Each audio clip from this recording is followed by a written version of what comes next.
Pioneer League. Watch on home team.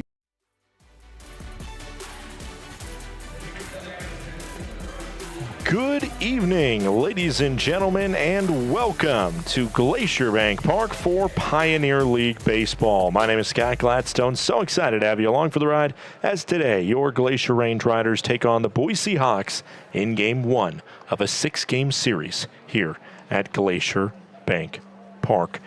Should be a great matchup between these squads. They played a bunch of close ones in the 6 they played in Boise last month. However, most of those close ones were decided in favor of the Boise Hawks. Both these squads are scraping a hold of still being mathematically alive in the playoff chase, but if a few results go against them and a few results elsewhere around the league also fall against them, then that could be the end of their playoff hopes as early as this week.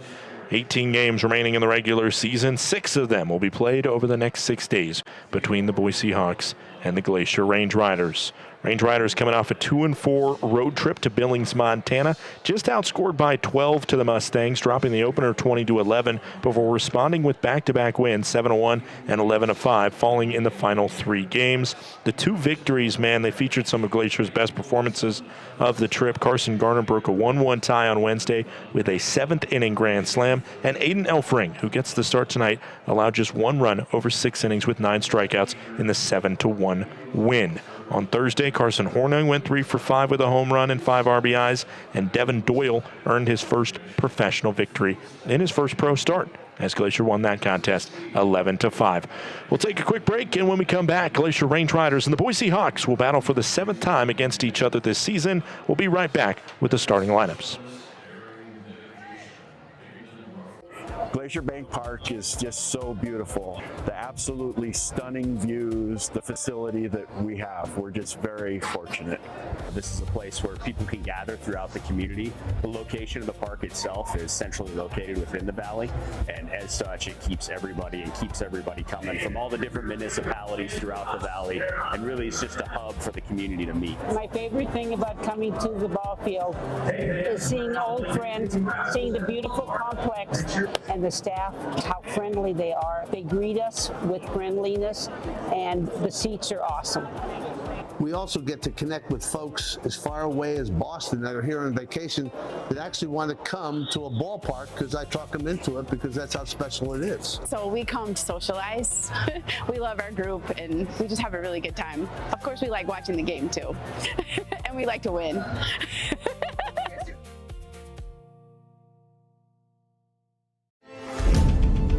Numbness and tingling in the hand can make you lose your grip. Hi, I'm Dr. Nate Fogel. I'm an orthopedic surgeon and hand specialist here at Logan Health. Repetitive actions can lead to a condition called carpal tunnel. Left untreated, these symptoms can interfere with your daily life. Our fellowship-trained hand surgeons offer patient-specific care to help you regain control. Here's to getting a grip on life.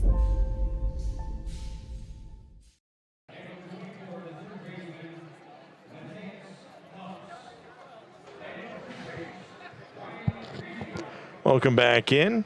The Glacier Range Riders and the Boise Hawks about to do battle here from northwest Montana, the Flathead Valley. Let's go over the starting lineups for today's matchup. Let's start with your Glacier Range Riders.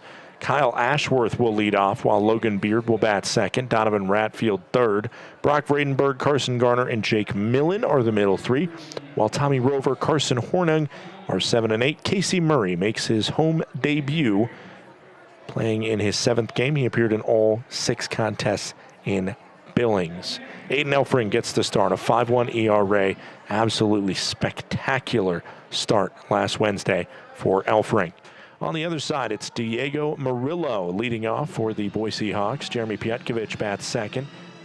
It is Campbell batting third, Califoot fourth, Haas fifth, Ruscio sixth, Logan Meyer, Michael O'Hara, and Jacob Sisto round out the starting 9. Andrew Baker, the former Florida Gator, is the starting pitcher, an 8.31 ERA. He was the lone pitcher that picked up a loss to the Glacier Range Riders in their 6-game set in Boise just a few weeks ago. We'll take a quick break, and when we come back, we'll have first pitch from Glacier Bank Park. Don't touch that dial.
This is Johns Manville, built on experience, guided by people who believe every detail matters.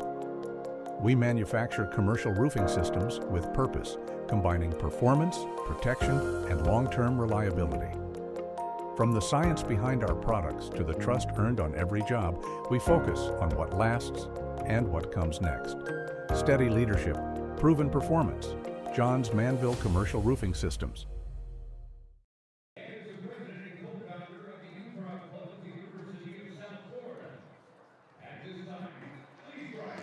Welcome back in. I will now send it down to the field for our national anthem sang live in stadium.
Our national anthem sang live in stadium, and it's just about time to get set for baseball from Glacier Bank Park.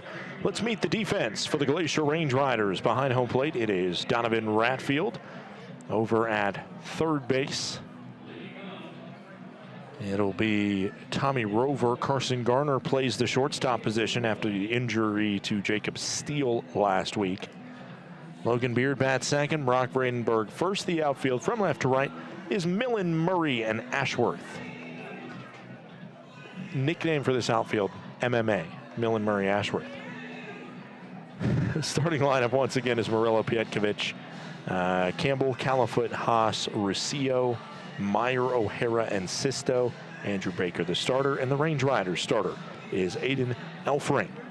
Elfring, product out of the University of Dubuque in his rookie season, coming off one of his best starts of his professional career. His ERA is down to 5.10, 6 wins, 4 losses, his 16th appearance.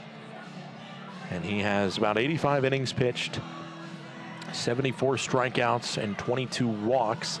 It is him and Zach Longshore, 1 and 2 in the strikeout chase for the Glacier Range Riders.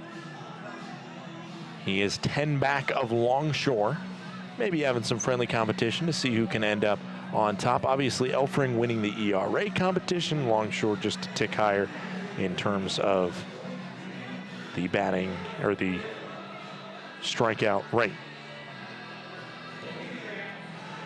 Diego Murillo, who joined this squad when Boise was playing the Glacier Range Riders down there in Boise, so a very limited sample size for Murillo, who has just 52 ABs, 346 batting average.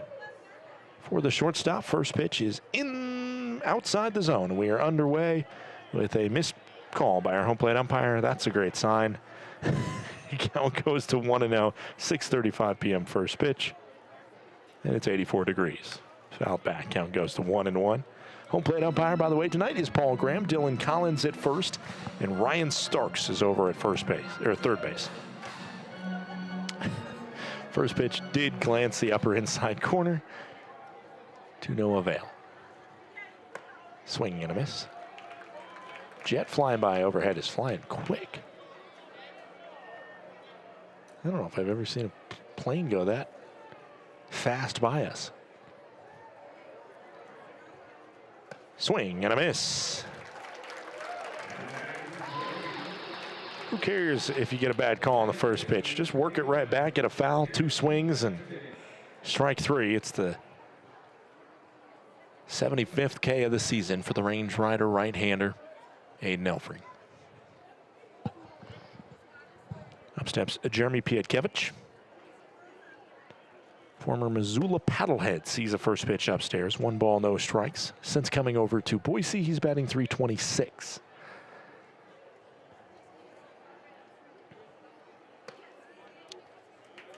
Called strike.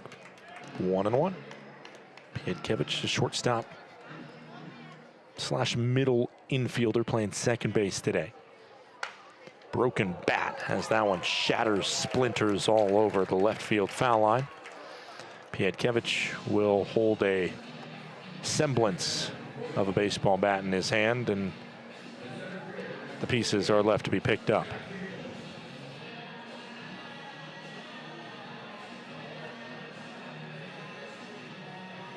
Hazardous to try and grab those shards.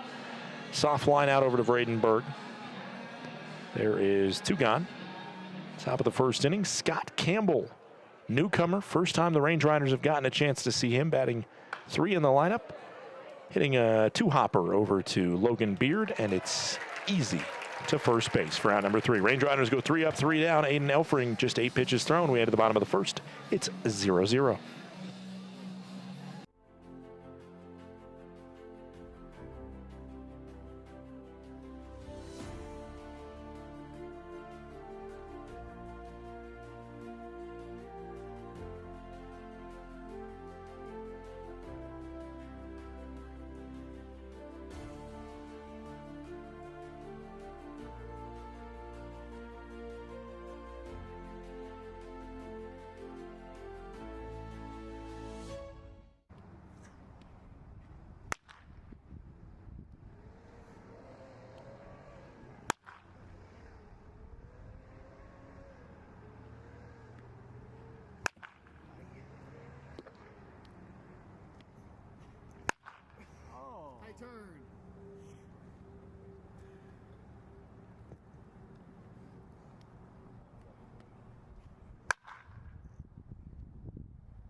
Welcome to Magoo & Company, a third-generation family-owned business nestled in the heart of downtown Whitefish. We offer a dazzling array of diamonds, ethically sourced Montana sapphires, and captivating custom designs that capture the essence of Montana's natural beauty. From jewelry design and appraisals to cleaning, repairs, and gemologist consulting, your satisfaction is our priority. Experience the magic of Magoo & Company and discover the perfect piece to celebrate life's special moments.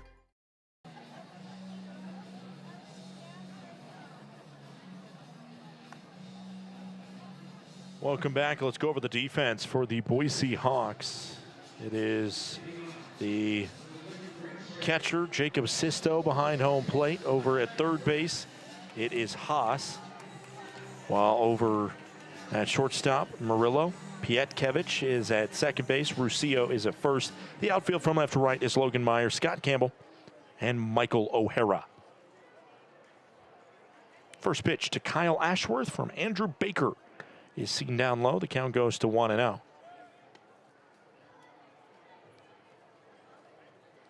Andrew Baker is such a fascinating story. 1 ball, no strikes in the zone. Baker, one of the older players on this roster, just turned 28 earlier this year. You usually get guys probably 24, 25. Count goes to 2-1. Has a missed outside. Before I tell you more about him, I'll just tell you the baseball, or the simple stuff. His stats: 8.31 ERA, 3-2 record. 13th appearance, 12th start. 56 1/3 innings pitched, 46 strikeouts, 40 walks. So the control can be an issue. Opposing batters hitting .338 against him. 3 balls and 1 strike into one of the top on-base guys in the league, Kyle Ashworth, with a .425 on-base percentage. It's in the zone. Inner cut, 3-2. So Andrew Baker was drafted out of high school in 2016. That's when he finished up high school. Ball 4, missed inside, and it's a walk issued to Kyle Ashworth. Drafted by Cleveland out of Ridge Community High School in Davenport, Florida. He ended up going to IMG Academy for a year, I believe, or he had a year at IMG Academy in Bradenton, Florida. Ashworth on first base. As Beard rips this one into left field, a base knock for Logan Beard. He spent 2 years at the University of Florida after finishing his prep career. He opted not to go to Cleveland after getting drafted. Good numbers there, especially, his sophomore year, made 33 and 1/3 innings pitched, 21 appearances for the Gators, had a 4.86 ERA, spent that summer in Madison pitching for the Mallards. And then all stats that I have for him dropped off the face of the earth. He was clearly somehow staying ready somewhere. But from 2018 to 2024, he was not playing in a league that has at least registered stats that I can find. And he resurfaced with the Rocky Mountain Vibes in 2024, made 6 2/3 innings worth of appearances there. Played last year for Down East in the Frontier League. Had a 7.34 clip and now is with the Boise Hawks. He's a two-way player at Florida. Also made 13 plate appearances and batted .250 in his sophomore season with the Gators. 1-1 count. And make it 1-2. This is Donovan Ratfield up at the plate. Donnie Rat batting .345 on the season. Exactly the same batting average as Kyle Ashworth. On base percentage, a little bit lower, .440. Still not a bad clip at all. 1 ball, 2 strikes. Nobody out. Into Donovan Ratfield.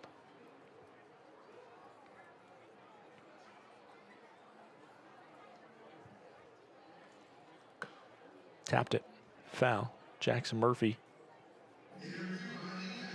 makes the play on it. Bare hand.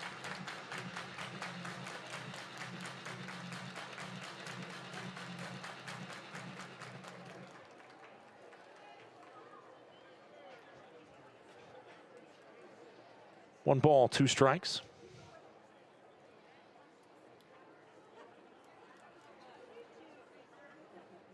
Swung on to left field. Will this one be fair? No. Just a little bit behind it. 101 off the bat, however. Had good carry, 322 feet.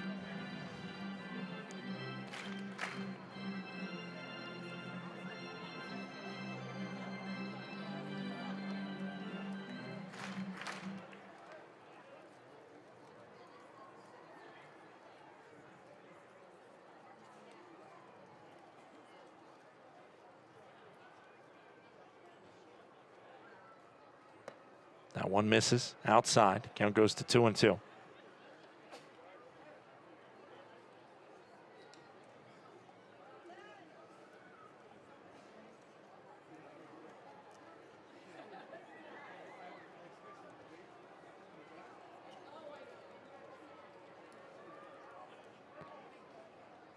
Two, late swing and a foul ball. Good job to just scrape a piece of that one for Donnie Rat.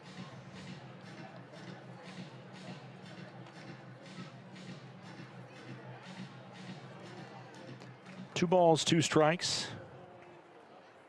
Nobody out. 2 aboard for the Glacier Range Riders. Would love to get some runs from this situation.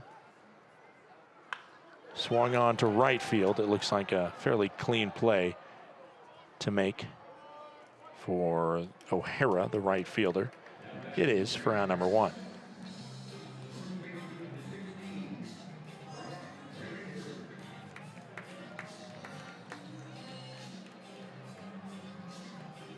National champion his freshman year at the University of Florida, Baker. Brock Vredenberg, also a Power 5 guy. Power 4, whatever you want to, certainly it was the Power 5 when Baker was there, but really at the college level, it's kind of the Power 1 for baseball. The SEC stands above all else, while the ACC is competitive, certainly in the college baseball ranks. But Baker, a part of that 2017 Florida Gator National Championship squad, his freshman year in Gainesville. The 1-0 pitch. That's a ball inside. It's 2-0 for Brock Vredenberg. Brock batting .331, 42nd appearance for the Glacier Range Riders. 10 home runs. He is one of 4 Range Riders that is now in double digits. 3 of them, him, Garner, and Tommy Rover, all reach double figures this weekend. That one gets away from Sisto, but not enough to risk a scramble to third. That's a good IQ move from Ashworth, because I think he also recognized, hey, not only is that a ball, it's a 3-0 count. So he's certainly a guy that I would trust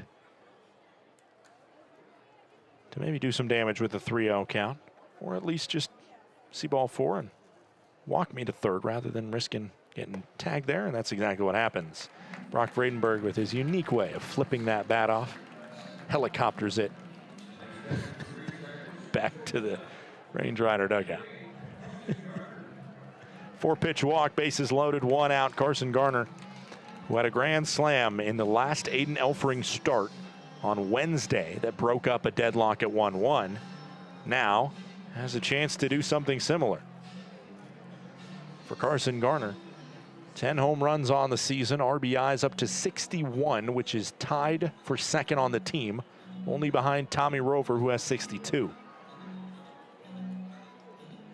Obviously, Baker, that freshman year, he only made 18 appearances, 12 and a third innings pitched, and had an 8.03 ERA for Florida. He also had 26 at-bats in that run to Omaha. Got a ring out of it nonetheless, while I assume there was some silverware involved for Garner, just not the big one, as his Murray State Racers made it to Omaha but came up short. Part of a long and exhausting year for Carson Garner last year, playing for the Racers, then playing a brief stint in the MLB Draft League before turning his attention to professional baseball and playing with the Range Riders. His Racers went 44-17 last year. They went 17-8 in conference play in the Valley Conference, Missouri Valley. First pitch is strike. Count goes to 0-1 after conversation. Got himself at least 1 ring for the Missouri Valley Conference Championship. They ended up finishing off the tournament run with a 10-5 victory over Missouri State. Ball low and away. Count goes to 1-1. There's the regional, obviously, where they became that Cinderella. Oxford Regional, they won 9-6 over the Rebels in the first game. Then they upset Georgia 13-11. They lost to Ole Miss, but beat them 12-11 in a thriller to head to the Super Regionals. And then even more adversity faced when they went to Durham, North Carolina to take on Duke in the Super Regional. Lost the first game. And then we're all over the Blue Devils in the second game, 19-9, and another 1-run victory to advance them to Omaha, 5-4 in the decisive game 3. And we got a pitch clock violation on Andrew Baker. Count goes to 3-1.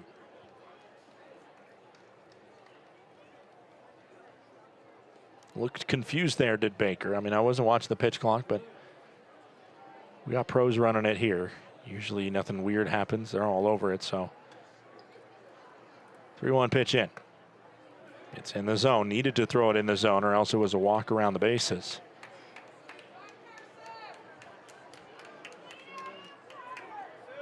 Payoff pitch coming into Carson Garner. Baker sets to fire. Swing and a miss. Got him to chase on an 85-mile-per-hour pitch up in the zone. Range Riders first and second with no outs. fly out to right field, but now the base is loaded with 1 out, turns to 2 outs after the Garner K. If he would have held back on it, could have been ball 4 and a bases loaded walk. Jake Millen now steps up, and a clutch opportunity for Millen. Millen, the team leader in home runs this season, as this one skips in. Problem for Millen is just too many of those home runs have been with only 1 or less guys aboard. Feels like he hasn't had a massively clutch home run. He has not had a grand slam on the season. Here's an opportunity. Sits in the zone, just floats in there at 76. This was the story of the 6-game series in Boise between these two squads. The Range Riders came up massively short in clutch situations every night, except for probably the 2nd game of that series. They looked like they outplayed Boise. This one hit on the ground, foul towards 3rd. Count goes to 1-2. But at the end of the day, Boise came through in more runners in scoring position scenarios, runners on base scenarios, 2-out scenarios. The Range Riders stranded a ton aboard that series.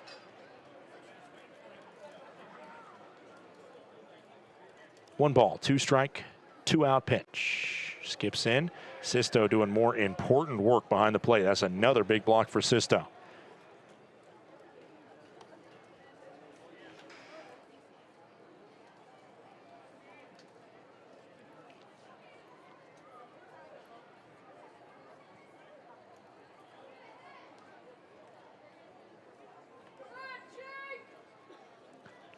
Deuce's wild pitch with 2 outs and the base is stuffed. Swung on sky high and it's not going to do it. Range Riders strand the bases loaded in the 1st, and we head to the 2nd, 0-0.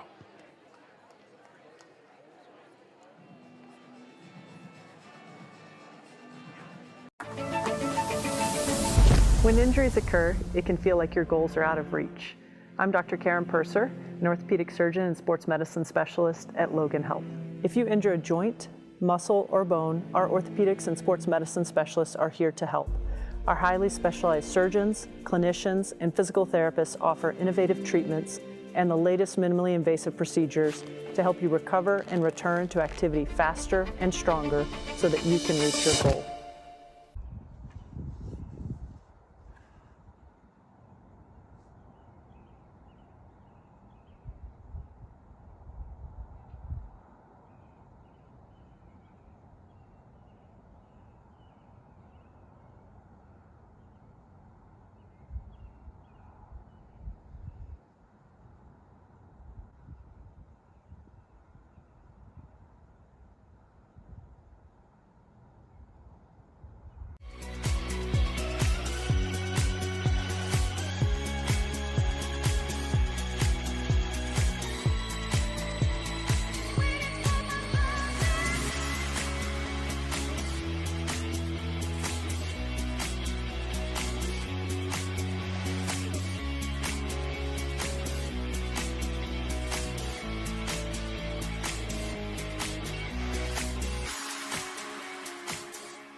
Welcome back in. First pitch is in the zone to Joseph Califoot.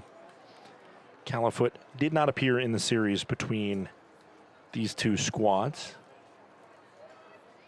a few weeks ago. I believe he was playing in Europe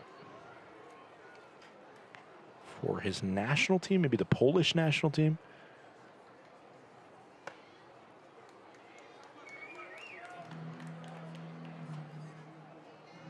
Count goes to 1-2.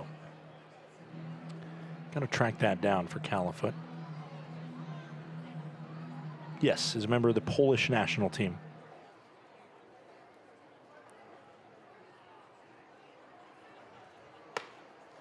Called ball. Califoot, also similarly a D3 dog, just like Aiden Elfring. 2-2 pitch. Swung on, into shallow center, and Garner lays out, can't make the grab. And that's a Boise special right there, that base knock. Califoot hit it 60 miles per hour off the bat. But it just goes where nobody is. 5 years at Edgewood College in Madison, Wisconsin. Califoot had a .346 batting average. Stole 22 bases there. This year has stole 3 for Boise. First pitch is strike into Matthias Haas.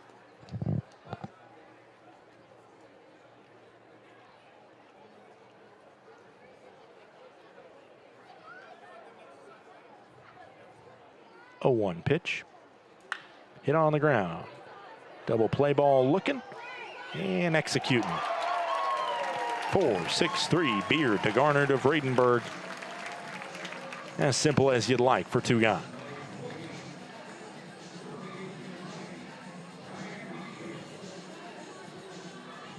Ryan Ruscio steps up to the plate. Ruscio, the first baseman, he's having a good year. Batting .369, has 5 home runs, 31 RBIs. These 2 squads. I'm gonna put a pin in that. What I was gonna say, I'll say in the bottom of the second. 1-0. Count goes to 1-1. I'll leave you in suspense and avoid the direct announcer's jinx. The 1-1. Sky high to center. Backing up is Murray. Gets close to the track.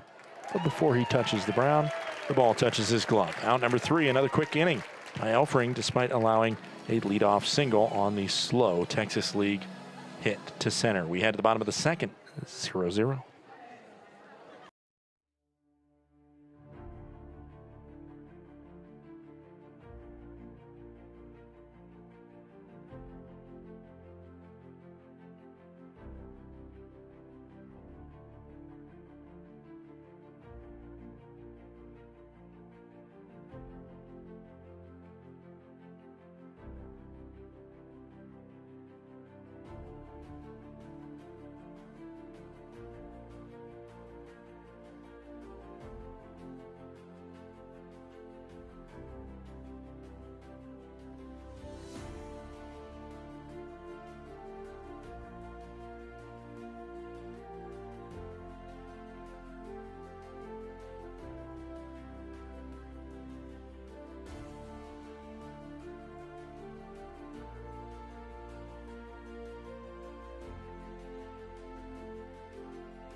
In 1858, one man's ingenuity sparked a legacy.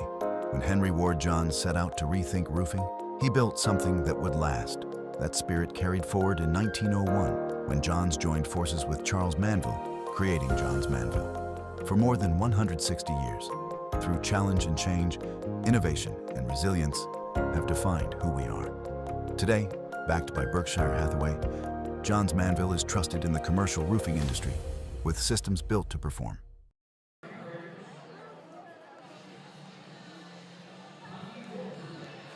Welcome back in. It is the bottom of the second inning. Andrew Baker, bend but don't break in the bottom of the second inning, or bottom of the first, excuse me. Again, a part of that 2017 National Championship squad with the Florida Gators, doing a dive into that roster right now. Their key player, probably J.J. Schwartz. As there's ball 2. Led the team in plate appearances and had 56 RBIs and 12 home runs. I don't know what ended up happening with J.J. Schwartz. Called strike.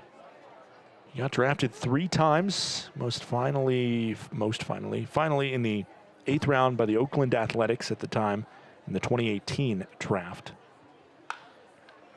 As this squeaks up the middle, doinks off the base, and it's a leadoff single for the Range Riders' Tommy Rover. Schwartz made it as high as AAA and then finished out his career in Gastonia in 2024. Stayed with the Oakland Athletics organization for a while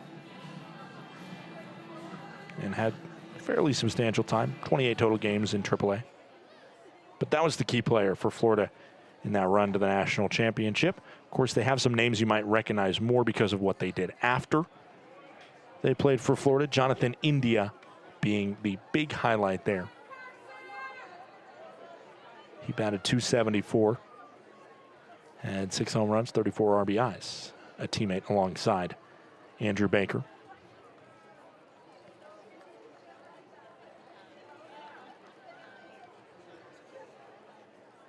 Only 3 guys, I believe, ended up making an MLB debut for that squad in terms of batters.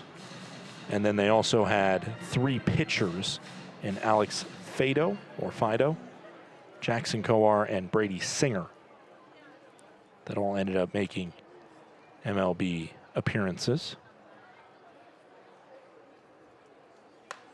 Fouled off. Count goes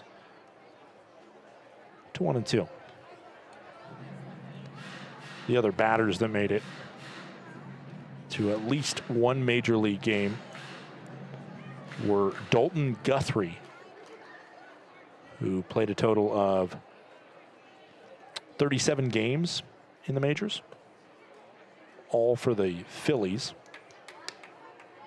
and Mark Kolasveri, if that's how you pronounce it, who played just 11 total games, and that was 1 with the Baltimore Orioles and 10 with the Cincinnati Reds.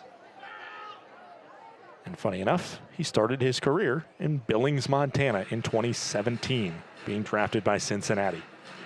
Played 28 games in Dealer Park, or an opposition park, maybe Missoula, maybe Great Falls, and batted .305 and quickly got called up to Dayton the next year.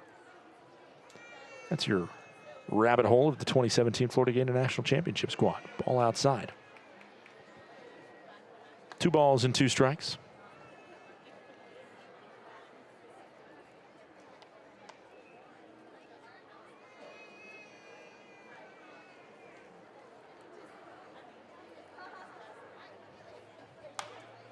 Tapper over to third. Fielded for 1. The throw for 2 is not in time. Safe over at first base. Good hustle by Hornung to beat that one out. It's a fielder's choice for 1 guy.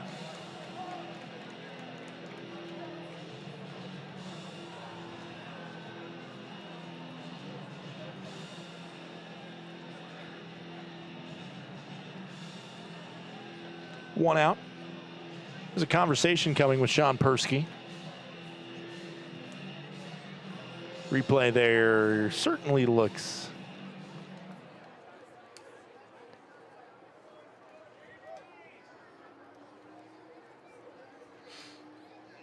up comes Casey Murray.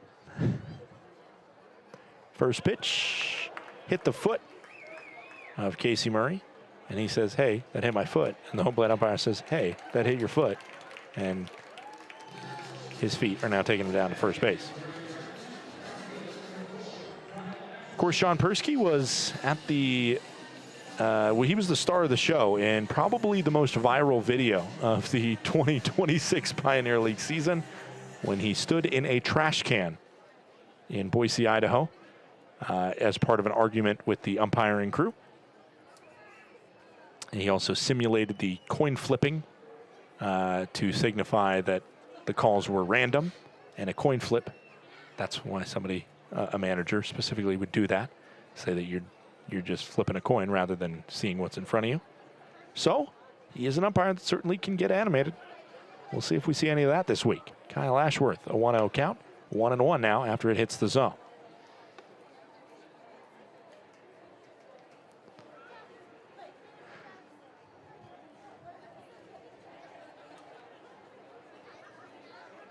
One into Ash, who reached on a walk first time. Missed inside. Baker's having a little bit of trouble staying consistent around the zone.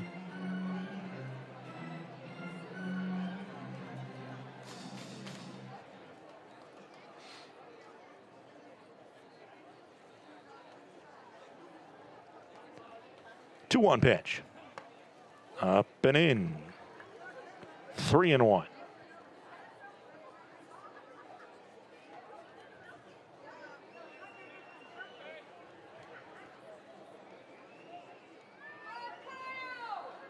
Hitters count for Kyle Ashworth.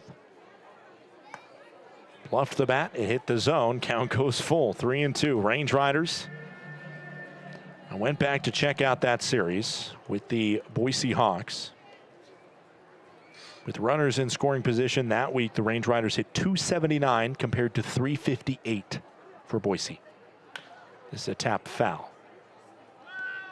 Not only that, but obviously the big number, the Range Riders, despite losing 5 out of 6 games, which usually if you win a game, you often still have more runners left on base because you're producing more offense. As much as it can kind of be, you know, misleading.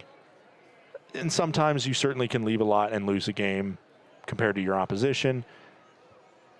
3-2 is upstairs. Bases will be loaded with 1 out for the second time today, the second inning in a row. The Range Riders, despite losing 5 of 6 games, ended up with more runners left on base than Boise, 47-44.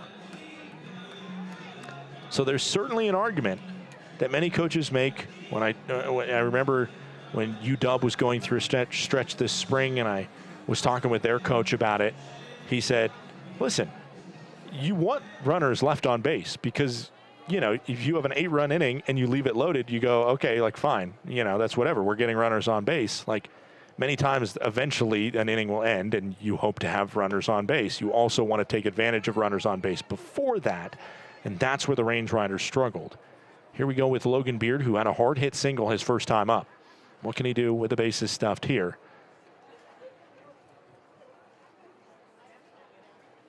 Swing and a miss. Count goes to 1 ball, 1 strike. The Range Riders did, however, do solid with the bases loaded in Boise against the Hawks, going 3 for 6 when they had that opportunity. 2 balls and 1 strike. But again, nearly 100 points worse than Boise with runners in scoring position, and that was pretty much the difference in that series.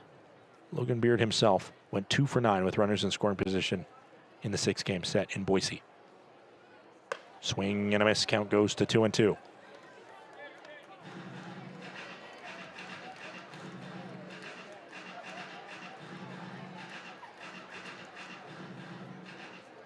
Two balls, 2 strikes, 1 out. Opportunity to at least get somebody across in a 0-0 game. Buffed foul. Range Riders are doing good, seeing a lot of pitches. 23 already this inning.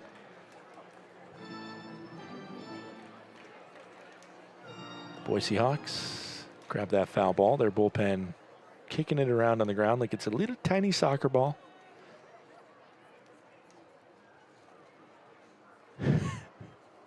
Ball 3, missed inside. Count goes full. This is a quality AB for Logan Beard, but quality ABs do not score runs, but they could lead to runs. 3 balls, 2 strikes, 1 out. The bottom of the second pitch. Called a strike. Logan Beard challenges it. Strategically not a bad time to challenge, but it is confirmed a strike. It just glanced the outside of the zone. Strategically and in terms of placement, that's not a bad challenge. Range Riders hate going down to 1 challenge right now, but it's a difference of a run and not. And honestly, compared to some really boneheaded challenges we've seen throughout the course of this season, that one not a bad one. It just doesn't go the way of the Range Riders. It was in the zone. Donnie Ratt now stepping up. He hits this one to second. The field and throw will be easy. And for the second inning in a row, the Range Riders have bases loaded, 1 out, and fail to score a run. It's 0-0 headed to the third.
Numbness and tingling in the hand can make you lose your grip.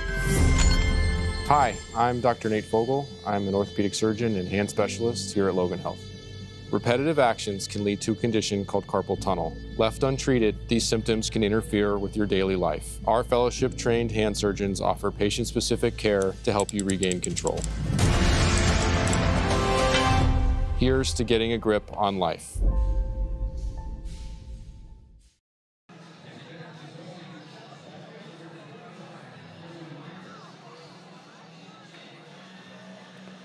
Top of the third inning, it is Logan Meyer, one of the only Montana kids on a roster. I know two of Montana kids on a PBL roster this year. Logan Meyer's one of them. So cool to see any Montana representation, especially for a state that did not offer high school baseball with the schools in the state since 2 years ago. Logan Meyer had to do it an unconventional way. And I don't know how many people recognize that when, you know, the straightforward path plan for your school isn't there. And there's also not a major club baseball scene, perfect game, whatever it is, to get recruited. And certainly there is, you know, not an easy route or a cheap route in many routes. But for Logan Meyer, I mean, initially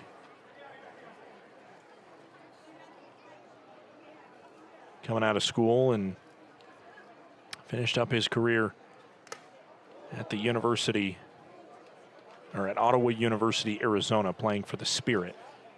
He initially started his career with MSUB, Montana State Billings.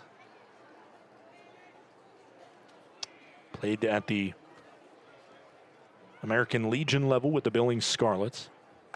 This one's tapped foul. All-state player there, obviously a phenomenal player there. He also was a basketball player at Billings West High School, I believe. Yes, at Billings West High School. 4-year basketball player there and a cross-country runner for 2 years. This one a tapper and maybe some wheels coming into play here. Fielded by Rover, the throw, not in time. Another Boise special.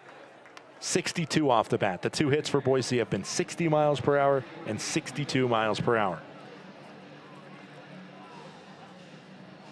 Infield single to reach the leadoff batter.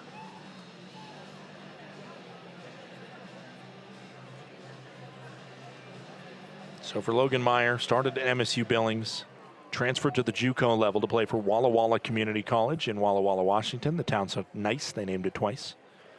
And finished up in Surprise, Arizona. Squares down to bunt. It's a foul ball. Count goes to 0-1. Welcome again to Boise baseball. It is small ball city with the Hawks. They drop down bunts galore.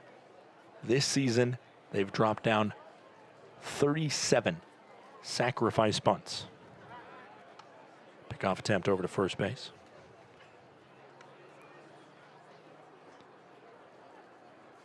Michael O'Hara does have really good wheels, so he certainly can reach via a bunt single. The man at the plate.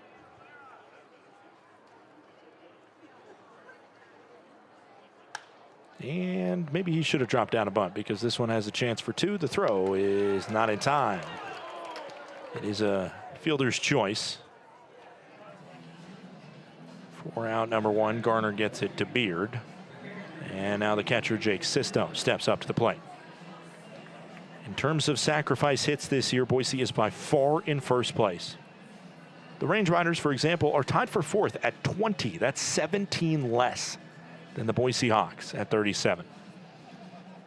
Second place is 7 behind Boise. That's Ogden. And then 8 behind them is Idaho Falls in third. This one down the right field line. Could be extra bases for Sisto. Kyle Ashworth does chase it down. It'll be first to third for Michael O'Hara. And that one hammered off the bat for Boise standard at 89 miles per hour.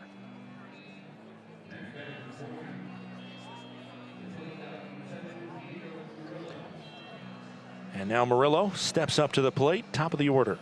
First time up, Murillo was struck out on 4 pitches.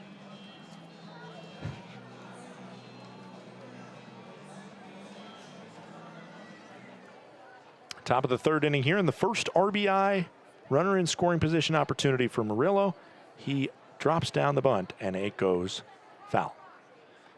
Elfring, two-way player himself, just like Andrew Baker was, actually. Both two-way players in college. Aiden Elfring, a guy, I love looking at his numbers because, man, he was not just your run-of-the-mill two-way guy. He was a player with the bat.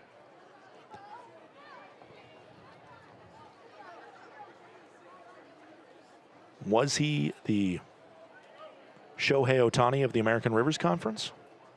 Just maybe. Just maybe he might have been. Finished up with the second most career home runs in University of Dubuque history.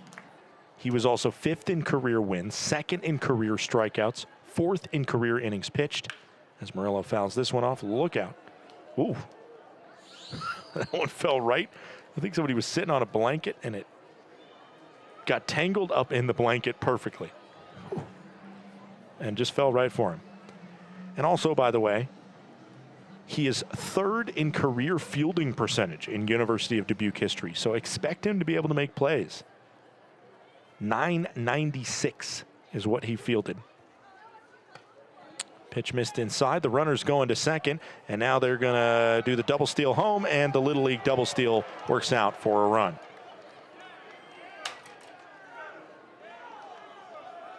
They would have had Sisto easily there, who just ran. I guess that was a scripted play. So the Range Riders, 2 different situations, bases loaded, 1 out, unable to score a run. And with runners on the corners, 1 out, Boise gets one without even having to get a hit. Ball outside. Goes down as a steal for both Sisto and O'Hara. Counts now full for Murillo.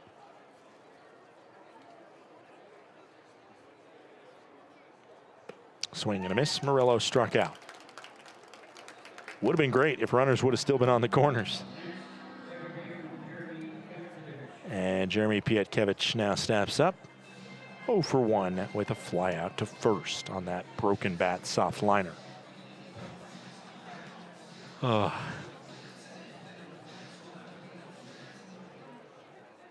Two outs, top of the third.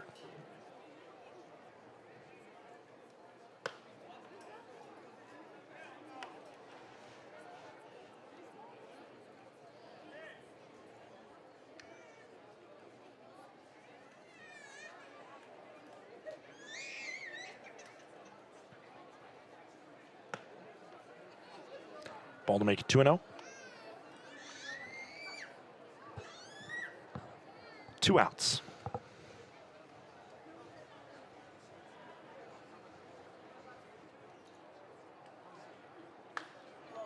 Towards left field, moving in. Millen will watch it hop. Green light to send the runner home. Sisto's running out of gas, and he is out at home.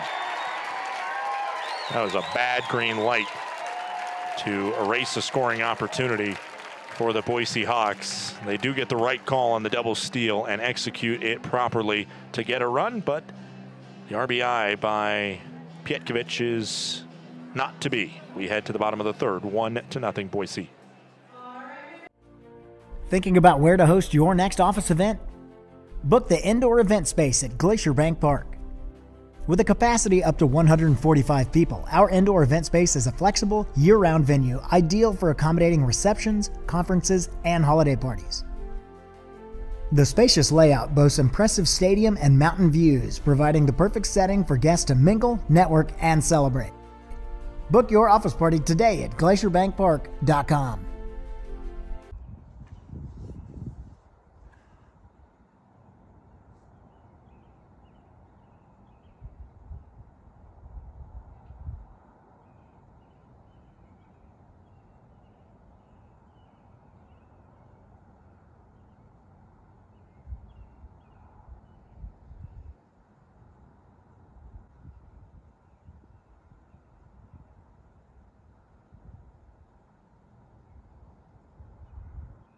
Innovation has always been at the core of Johns Manville, from advanced testing labs to to real-world job sites, we rethink what roofing can deliver.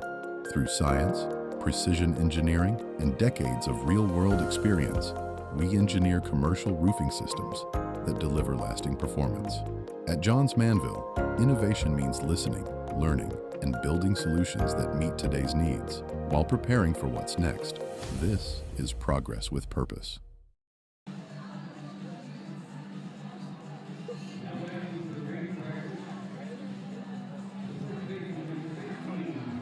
It's the bottom of the third inning. Andrew Baker back out there.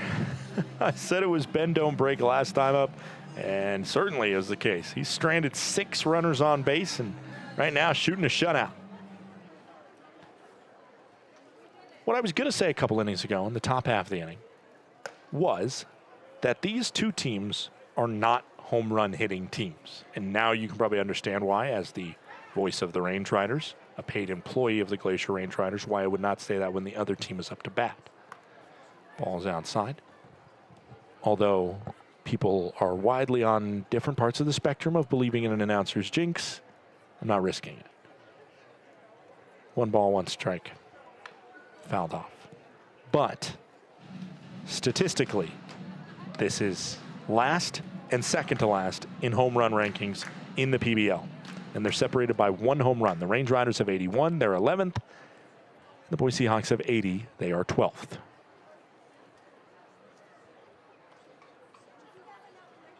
One-two pitch into Vredenberg, ball outside. Of course, these two teams have found different ways to score. The Range Riders a lot by getting guys on base via walks, via free passes. They're one of the top walking teams in the league still. And oh, baby, did I do it. No, it's out to right field, and it's caught at the warning track. That's a fun announcer's jinx if you're a Range Rider. But it's just a deep fly out, 327 feet. Part of it, of course, is this ballpark here. It's a very pitcher-friendly ballpark. Boise, on the other hand, they have found their ways to score, and their ways have been in large part due to what we just saw in the top half of the inning. Get a leadoff infield single, a fielder's choice that your speedy guy just beats out. Another looping little base hit that gets that runner from first to third, and then a Little League double steal attempt that works out to perfection to get that speedy runner on third home. The 0-1. Outside, Carson Garner, last time up, struck out with 1 out and the bases loaded.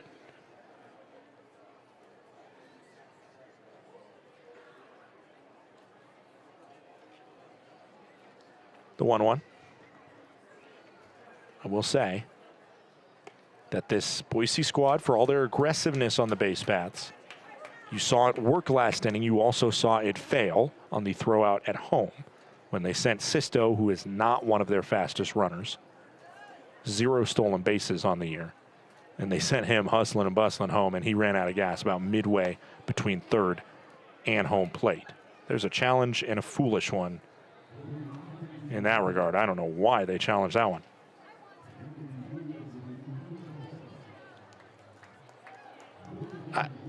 That just doesn't make any sense. Logan Beard's challenge in the last half inning was 3-2, 1 out, bases loaded. It was close, too, where it was not that far away from being a run-scoring play that you're challenging. That one, it's a 2-1 count with 1 out and the base is empty, and the ball's 2 balls outside. I just don't understand that. It counts full, 3-2. And Boise loses one of their challenges. This one tapped over to third, fielded, and the throw for out number 2.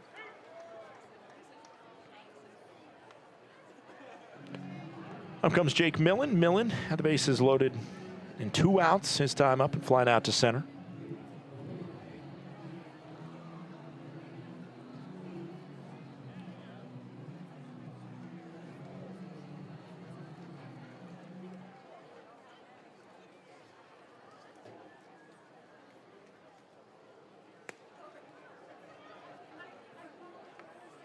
Count goes to 1-0.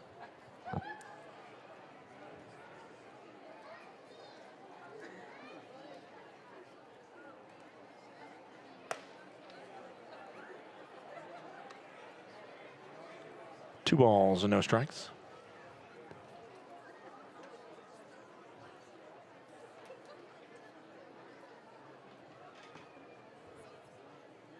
Swing and a miss, 2-1.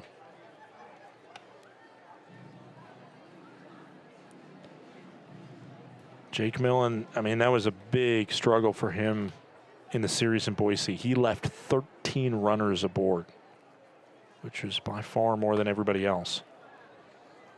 Fouled off, count goes to 2-2. 13 out of the 47 in total that Glacier stranded.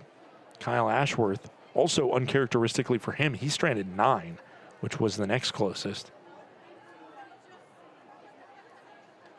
And then Brody Capps and Carson Hornung each stranded 5. 2-2. 2 outs, bottom of the 3rd. Low and away. It's 3-2. Catcher Sisto does not opt to lose the second challenge in the inning. 3 ball, 2 strike pitch coming home. Hit on the ground, deep at short. Murillo fields and throws for out number 3. 3 up, 3 down by Andrew Baker. Playing with a lot less fire than the first 2 innings. The Range Riders down 1-0 as we head to the 4th.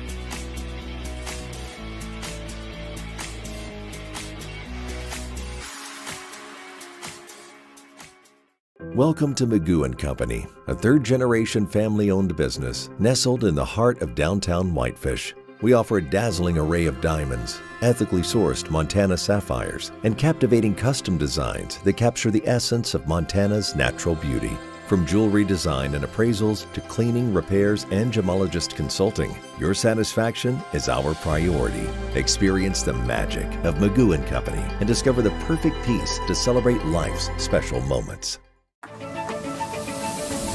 When injuries occur, it can feel like your goals are out of reach. I'm Dr. Karen Purser, an orthopedic surgeon and sports medicine specialist at Logan Health. If you injure a joint, muscle, or bone, our orthopedics and sports medicine specialists are here to help.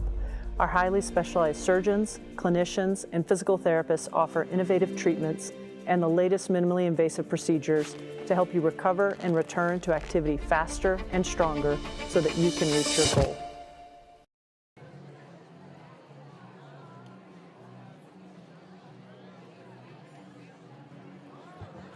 Welcome back. Top of the 4th inning here in beautiful Flathead Valley, Montana. Could not have asked for a better day for baseball. It is 83 degrees.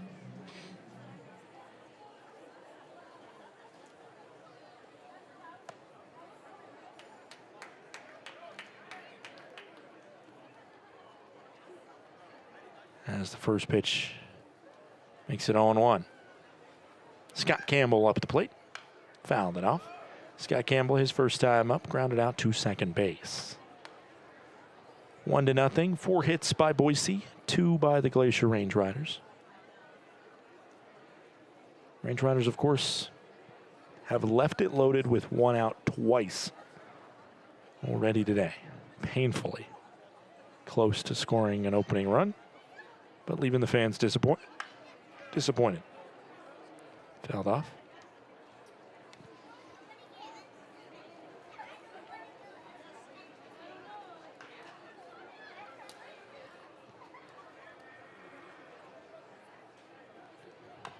Tapped to foul again. Aiden Elfring, 40 pitches thrown. Technically goes down as an earned run against him on that Little League double steal. Certainly doesn't feel deserved against him, though. He's pitched well. As this, did he go? No. 1-2.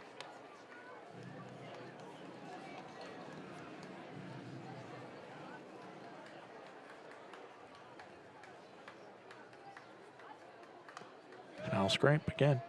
Aiden Elfring in his one start against the Boise Hawks, he allowed 3 earned runs in 6 innings. Allowed just 5 hits and had only 1 strikeout versus Boise. That was probably where he struggled the most. He's already surpassed that at 2. And that one is called a ball. That's the same amount in the zone as the one that Logan Beard challenged was. And it should have been a strike. Fouled off. If it was 100% ABS, Sky Campbell would be in the dugout right now. It's a tough one for Elfring. He's eventually going to look back on this one.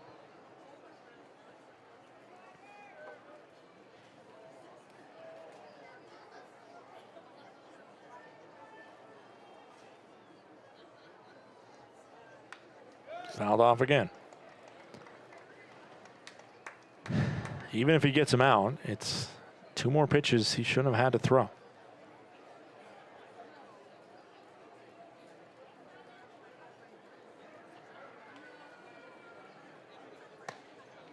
That one inside. 3-2.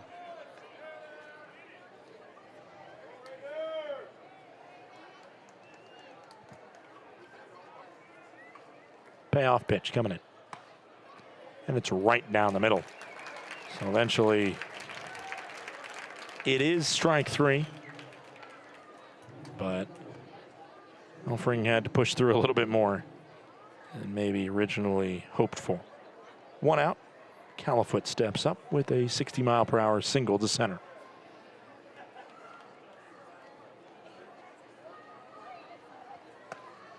This Boise Hawks squad is holding on to a slim playoff chance.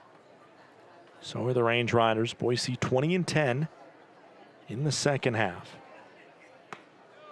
That one hits the bottom of the zone, 0-2. They're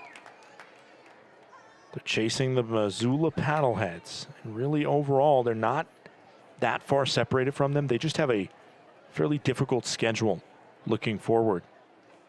6 on the road here in Glacier, obviously the start of that. Skips in. 1 ball and 2 strikes. The final 2 series for Boise involve a 6-game trip to Great Falls. That finishes off a 12-game road trip. And then they play Idaho Falls, who's been playing really solid in this second half.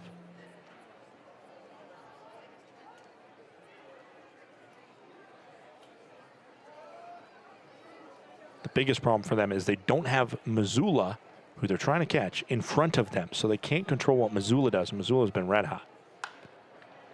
Sky high fly to left. Jake Millen under it. And it's out number 2. Matthias Haas now stepping in.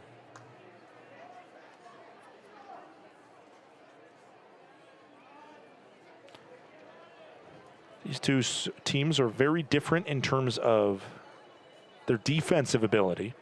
The Range Riders top in the league in fielding percentage at a .976 mark. Boise dead last, fielding .959. Of course, Ethan Underwood really struggled in that series.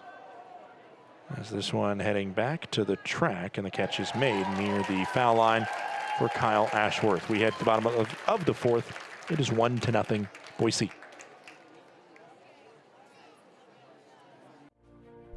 Need a space that offers both a place to dine and an area to mingle in style? Book the Hideaway and Corner Suite at Glacier Bank Park. You and up to 50 guests will enjoy full catering services in the Hideaway, and incredible mountain views and comfortable furnishings in the luxury Corner Suite.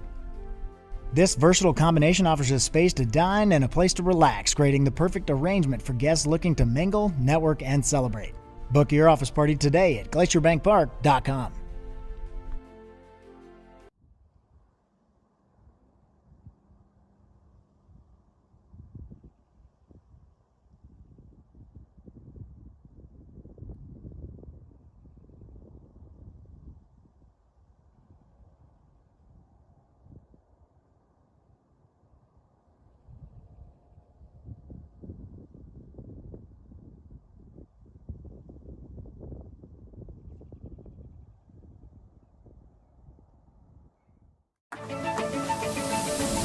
When injuries occur, it can feel like your goals are out of reach.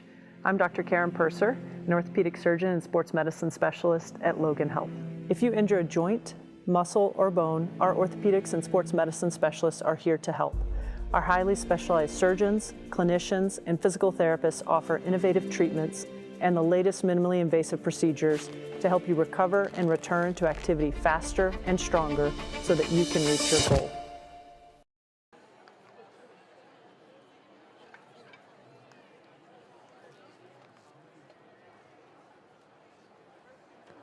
Welcome back. It's the bottom of the fourth inning.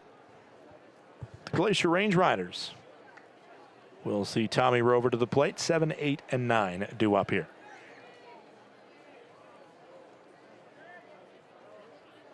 First pitch in from Andrew Baker. That's a called strike, and the count goes to 0-1.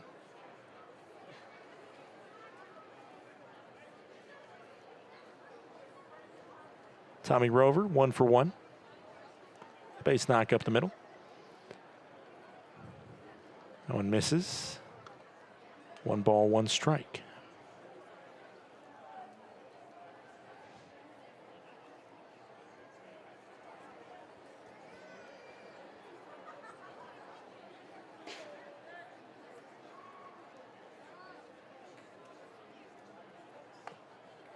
Scraped foul. 1-2.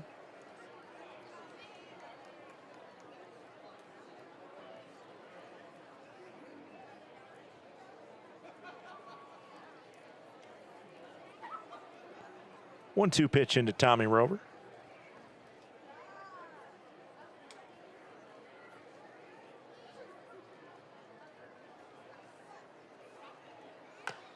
High chopper. Needs the charge from Murillo. The throw is in time. It's been 6 straight retired now by Baker. Pitch count is high at 77 right now. But the Range Riders offense has allowed him to get into a little bit of a groove. Carson Hornung up 0 for 1 with a grounded to a fielder's choice.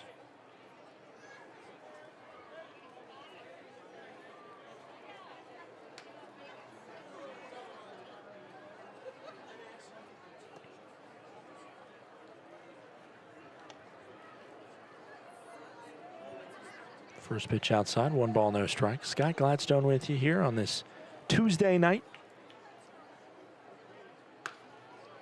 Called a strike. Tough one to get for Hornung, as that ball was truly a miss below the zone.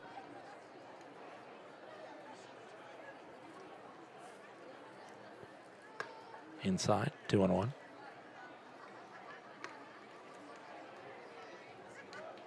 Baker out of high school, the number 4 left-handed pitcher in the state of Florida, number 13 overall player. His numbers in high school, obviously, as a guy who earns an opportunity with Florida, pretty ridiculous. 2.66 ERA, 163 and a third innings pitched at Ridge Community High School, 196 strikeouts. His senior year had an 0.85 ERA. He also batted .399 and had 47 RBIs, 65 runs scored in 100 games in his career.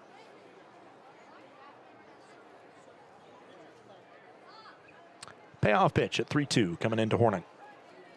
Another fellow SECer. Fouled it off. Hornung, a former Gamecock at South Carolina. First professional win for Andrew Baker. Came against the rivals, Florida State. Ball 4, Hornung walks to first.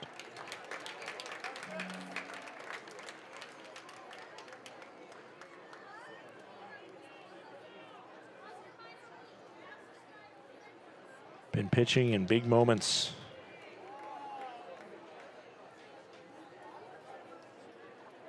for quite a while, Baker. Hard to get bigger than that. That was on March 14th, 2017, when Baker earned that first career collegiate victory. First pitch into Casey Murray. Makes the count 0-1.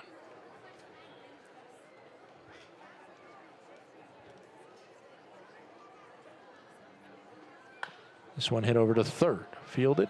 Throw for 1. Throw for 2 is on target and in time. 5-4-3 double play.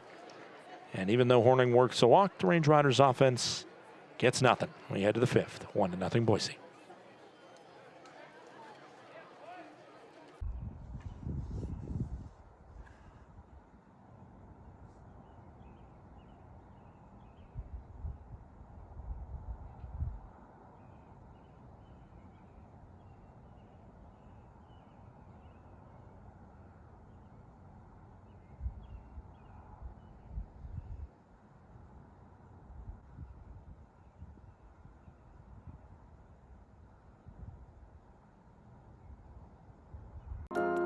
At Johns Manville, it's always been about people, the people who design the systems, the people who build them, and the people who depend on them to perform every day. That's why we approach commercial roofing with care, collaboration, and respect for what's at stake. Because every roof protects more than a building. It protects people, livelihoods, and peace of mind. That's the responsibility we stand behind. Johns Manville Commercial Roofing Systems.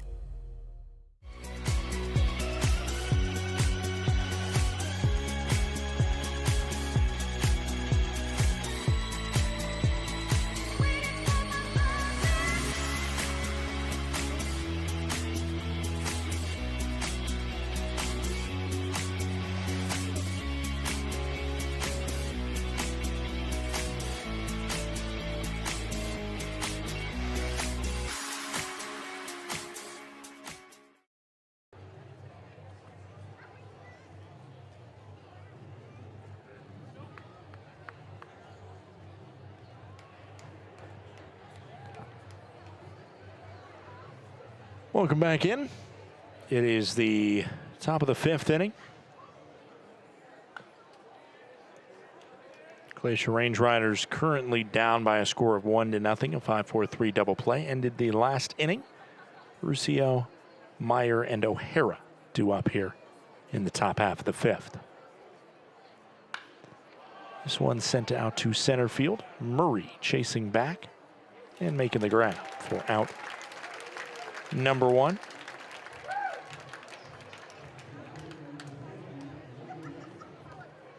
Logan Meyer steps up with an infield single. Technically, that infield single eventually led to the run scored, because if not for the fielder's choice that O'Hara reached on, O'Hara would not have ended up crossing home. Called strike. So the dominoes started off of his bat.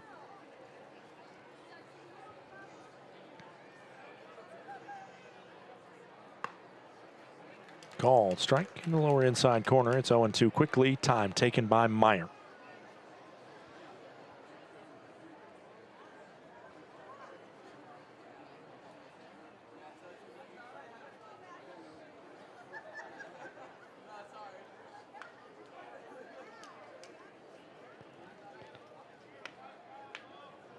Fouled off, and the count stays 0-2.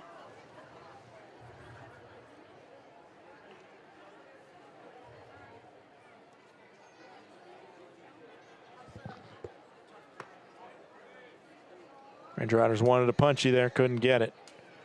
Bradfield did his best to try and pull that up and start the whip around.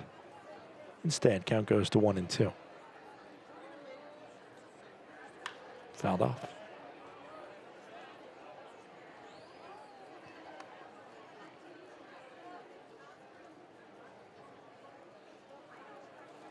One ball, 2 strikes, 1 out.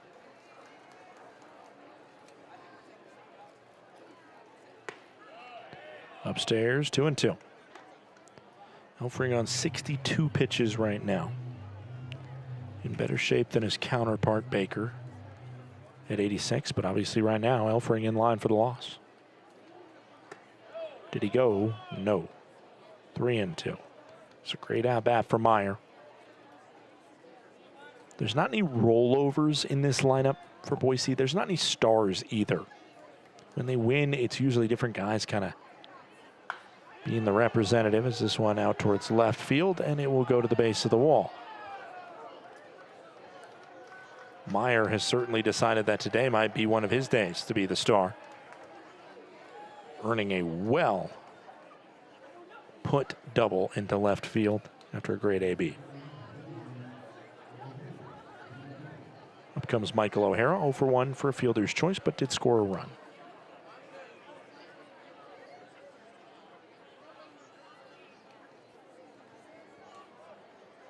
One out. Range Riders looking to avoid going down 2-0. First pitch, a strike at the bottom part of the plate.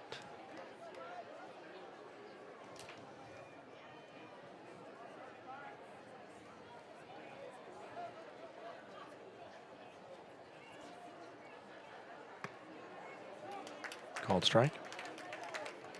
0-2. Just like Meyer, falling behind 0-2 quickly.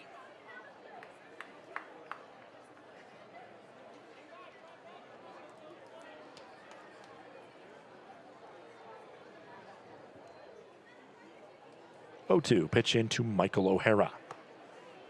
Called strike 3. Most of the fans in the stadium might have been able to hear what he said right there. It was not very PG, I don't think. 3-pitch strikeout. Good morning, good afternoon, and good night from Elfring. 2 outs. Up comes Jake Sisto, a single down the right field line. It was his steal of second. As there's a swing and a miss, his steal of second that led to O'Hara scoring.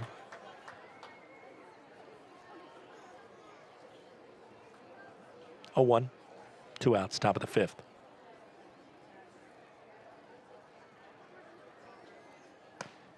Lynch to the bat, it's in the zone, and it's 0-2.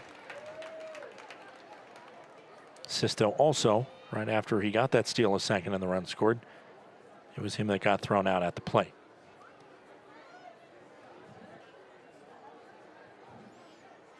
Swing and a miss, absolutely bamboozled. Another good morning, good afternoon, and good night from Aiden Elfring. We head to the bottom of the 5th. We're halfway home. It is 1-0.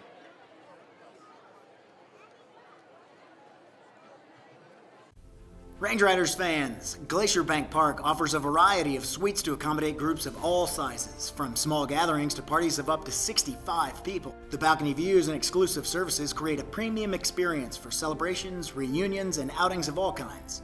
Enjoy the convenience and comfort of your private space, breathtaking Montana scenery, and high-level action on the field, while our dedicated hospitality team creates an unforgettable experience for you and your family, friends, or business associates. Numbness and tingling in the hand can make you lose your grip. Hi, I'm Dr. Nate Fogel. I'm an orthopedic surgeon and hand specialist here at Logan Health. Repetitive actions can lead to a condition called carpal tunnel. Left untreated, these symptoms can interfere with your daily life. Our fellowship-trained hand surgeons offer patient-specific care to help you regain control. Here's to getting a grip on life. Welcome to Magoo & Company, a third-generation family-owned business nestled in the heart of downtown Whitefish. We offer a dazzling array of diamonds, ethically sourced Montana sapphires, and captivating custom designs that capture the essence of Montana's natural beauty. From jewelry design and appraisals to cleaning, repairs, and gemologist consulting, your satisfaction is our priority. Experience the magic of Magoo & Company and discover the perfect piece to celebrate life's special moments.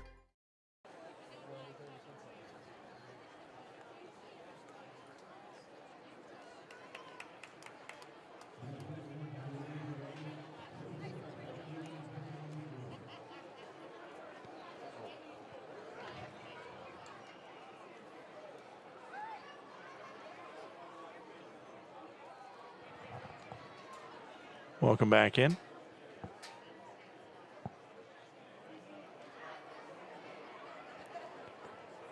A little extra discussion coming out on the field. Josh Nichols, our team services manager, who usually comes out to give like bad news, like, you know, there's lightning in the area or something, which it's impossible that would be the case right now, I feel. Certainly that was not the case given. I think it was something to do, some sort of game operations or something like that, as there's a ball. Count goes to 1-1. But just always worried to see Josh talking to the umpire. Nothing to change play, apparently, as there's a swing and a miss, and the count goes to 1-2. Baker, after looking so shaky through the first 2 innings, has looked unbeatable through the past 2. Last inning, a ground out, followed by a walk and a double play. 2-2 goes the count. The inning before, he went 3 up, 3 down. The inning before that was when the bases were loaded, but he got a strikeout of Logan Beard and a ground out of Donovan Ratfield. This one's a tapper. Baker fields.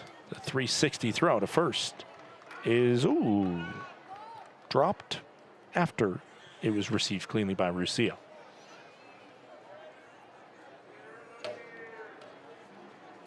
Logan Beard now steps up.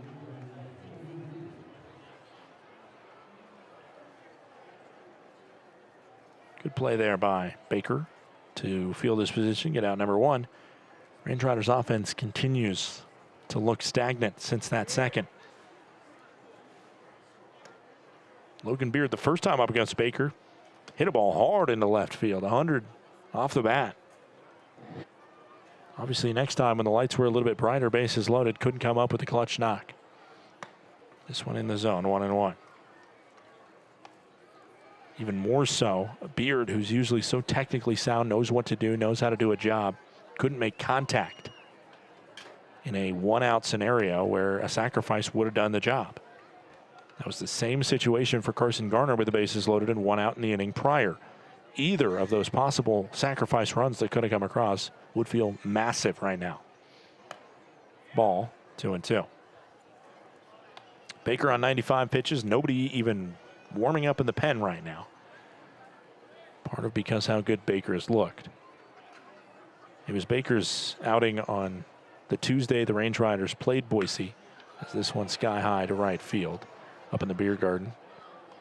Well, just before it, knocking off the wall there. But Sean Persky clearly left Baker out there too long in that series opener between these squads and did not have somebody ready when Baker was struggling. And the next thing you know, the Range Riders broke the gates wide open. That one called strike 3. And Logan Beard, who unsuccessfully challenged a 3-2 pitch. That one he got played on. It was certainly ball 3 below the zone, but our home plate umpire has expanded the strike zone, and he's punching out everybody looking.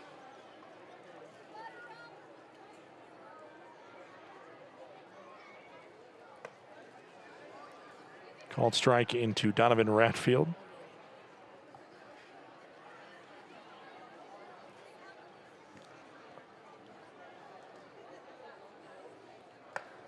And it's 0-2 on Donnie Rat. That ball missed outside the zone, but again, our home plate umpire has had 2 challenges be unsuccessful against him, and he's kind of just throwing everything out there as a strike. Anything close. Into left field for the base knock for Donovan Ratfield. Headed towards the gap. Ratfield's trying to hustle for 2, and he's in there safe. Donovan Ratfield, a hustle double from the Range Rider catcher. It's his 17th 2-bagger of the year. Much needed for the Glacier Range Riders. And now up steps Brock Vredenberg in an RBI opportunity. The Range Riders, however, they got offers with runners in scoring position today. Vredenberg did, however, walk to help load the bases back in the first inning. The 100th pitch from Andrew Baker is flared up foul above my head. I get it, there's 2 outs on the board right now, but I'm still shocked that on 100 pitches, there is nobody even standing near the mound in the pen. The 0-1.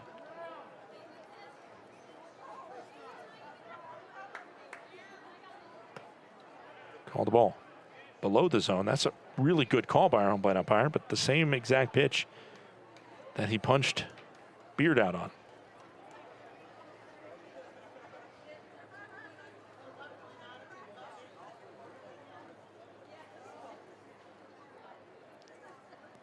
The 1-1. Swing and a miss. 1-2. There is somebody standing on the mound now and throwing a baseball. But one pitch away from getting out of this inning is Andrew Baker.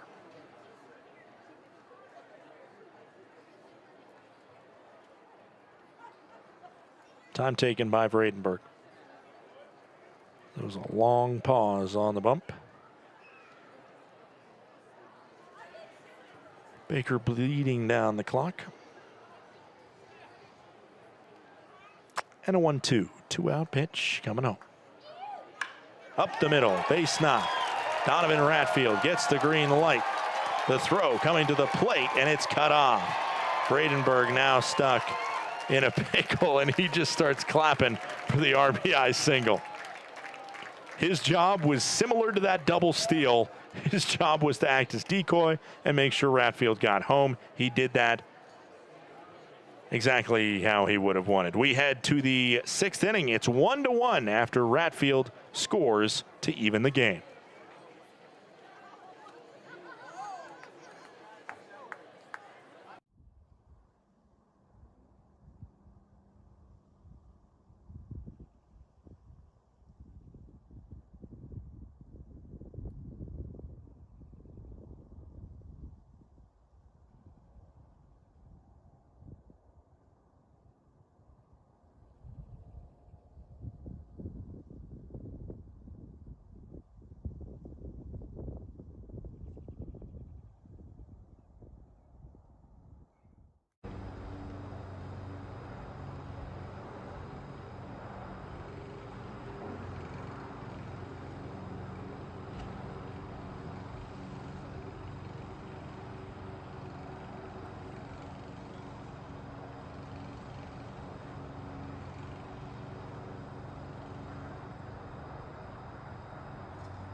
Welcome back. It's the top of the 6th inning. Diego Murillo leads it off, and he laces this first one, nearly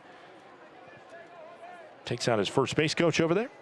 We've already seen that happen this year when Jackson Murphy, Range Riders assistant coach, was pelted with one. The 0-1. Swing and a miss. Murillo 0 for 2 with 2 strikeouts. 1-1 scoreline. Nobody warming in the pen right now. Maybe they get somebody going with 1 or 2 outs. It's a ball outside. I'd be shocked if they trot a guy out there on over 100 pitches. You don't see that unless there's a kind of like special circumstances. Scrapes a foul. 1 ball, 2 strikes, nobody out. Top of the 6th. The 2 hard contacts against him obviously would indicate, okay, maybe he's getting to the end of his leash. Of course, this bullpen has been a real point of contention and struggle for this Boise squad. So if you can erase some of those middle bullpen innings, kind of like the same way the Range Riders would look at it, then all the better. We'll see what they end up doing in the bottom of the sixth. But first, another 1-2 pitch will have to come in as the count stays 1-2 on a foul ball. Third time through the order, Elfring's going to have to face him. The 1-2 once more to Murillo. Hit on the ground towards third, and it's just through, in for a base knock.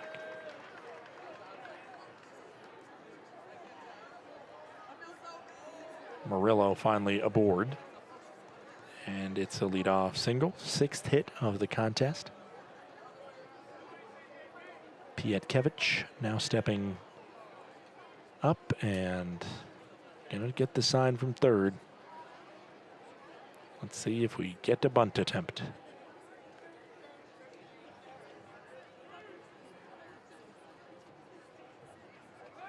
Pick off over to first, a hot shot from Elfring.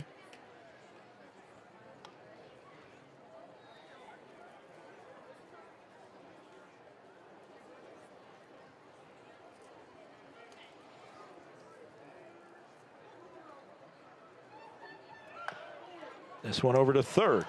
Oh, and they're not going to be able to make the throw at second. Runner was going, and that just made it not able to grab him. That's a Boise play right there. Move him over to second. And now, can Boise, one of the next two guys, come through with a clutch hit? Certainly what they did for the most part in the series between these two squads in Boise. Now trying to match suit. Do the same thing, come up with the clutch hits. As the first pitch, our umpire was calling low strikes, balls that were below the zone. And no longer. Count goes to 1-0.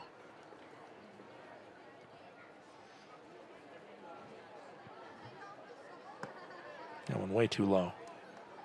Count goes to 2-0. Scott Campbell up at the plate, a ground out and a strikeout for Scott Campbell.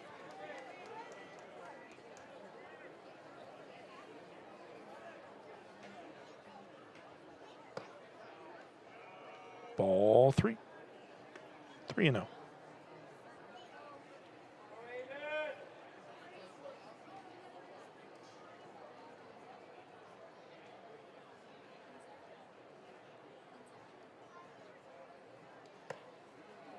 Called strike on 3-0.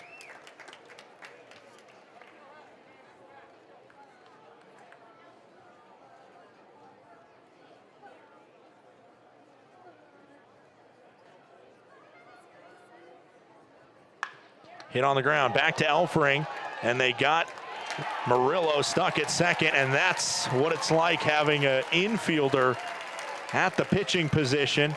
Elfring more than comfortable to make that play. A man who is third in his school's history in fielding percentage makes a very savvy play at the pitcher position. Murillo and this small ball, this aggressive technique of the Boise Hawks, once again backfiring. It has produced their only run, but it's also produced 2 key outs on the base paths. Pitch into the zone to Joseph Califoot. Not only was it a good play IQ-wise to be able to freeze the runner, turn and look at the runner, freeze him, get him out, it was also a good snag off a comebacker from Campbell, who now is 0 for 3. This one flared up into left field. Millen giving chase, and he makes the grab, and foul ground for out number 3. Range Riders look like they might have been in position to fall victim to the small ball of the Hawks. Instead, we head to the bottom of the 6th. We're still tied at 1-1.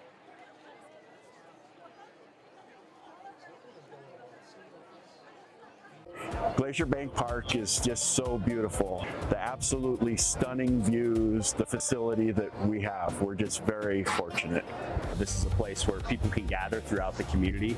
The location of the park itself is centrally located within the valley, and as such, it keeps everybody coming from all the different municipalities throughout the valley, and really it's just a hub for the community to meet. My favorite thing about coming to the ball field is seeing old friends, seeing the beautiful complex, and the staff, how friendly they are. They greet us with friendliness, and the seats are awesome. we also get to connect with folks as far away as Boston that are here on vacation that actually want to come to a ballpark because I talk them into it because that's how special it is. So we come to socialize. We love our group and we just have a really good time. Of course, we like watching the game too. And we like to win.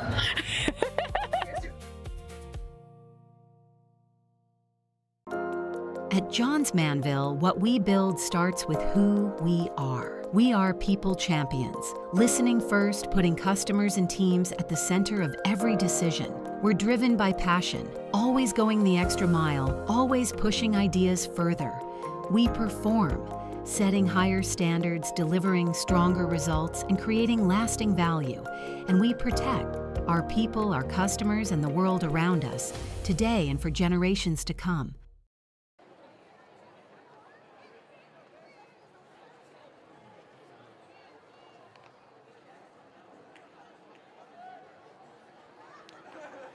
Welcome back. It's the bottom of the 6th inning. The Glacier Range Riders currently with a 1-1 contest against these Boise Hawks.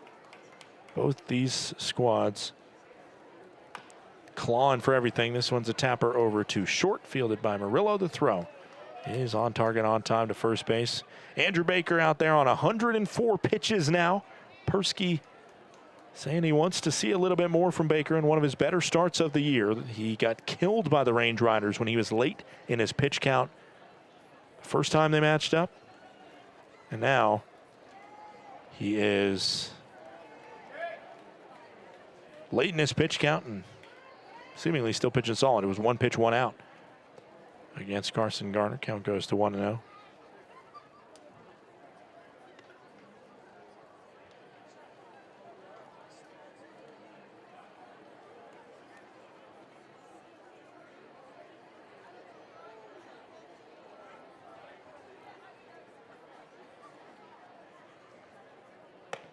In the zone, 1-1.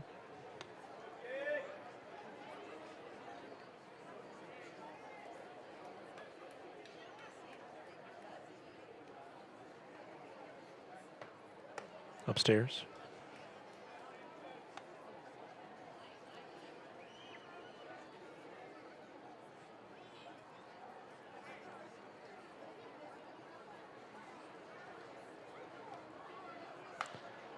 Sent sky high by Millen. Out towards the track, still backing up, getting to the track, and the catch is made for out number 2. Sky high at a 50-degree exit angle. 99 miles per hour up there. It gets out in Missoula. Not so fast at Glacier Bank Park. A deep fly out. And there's 2 gone. Tommy Rover. Honestly, there's only 5 pitches thrown by Baker. He could come out and pitch the 7th at this clip unless the Range Riders put up more fight. Count goes to 0-1 on a foul ball by Rover.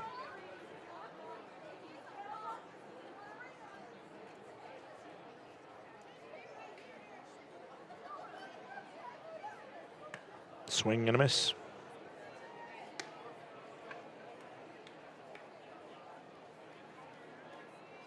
0-2 to Tommy Rover, who's 1 for 2 with the base knock up the middle. 1-1 scoreline. Baker trying to get through 6 full innings. An 8.31 ERA walking into the contest, and just 1 earned run against him here today.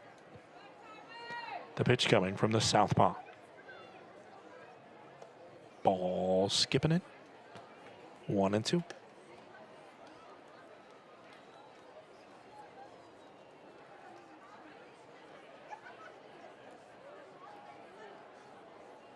One, 2.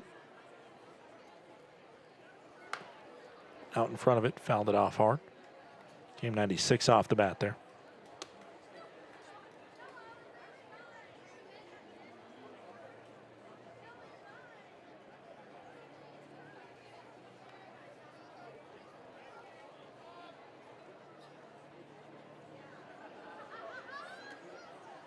One, 2, 2 out pitch once more. Hit hard over at third, and it's fielded off the hop by Matthias Haas. The throw to first is on target in time. It's one of Baker's better innings of the day. Just 10 pitches thrown. He's at 113. Dispersky throwing back out there for another one. We'll be right back in the 7th. It's 1-1.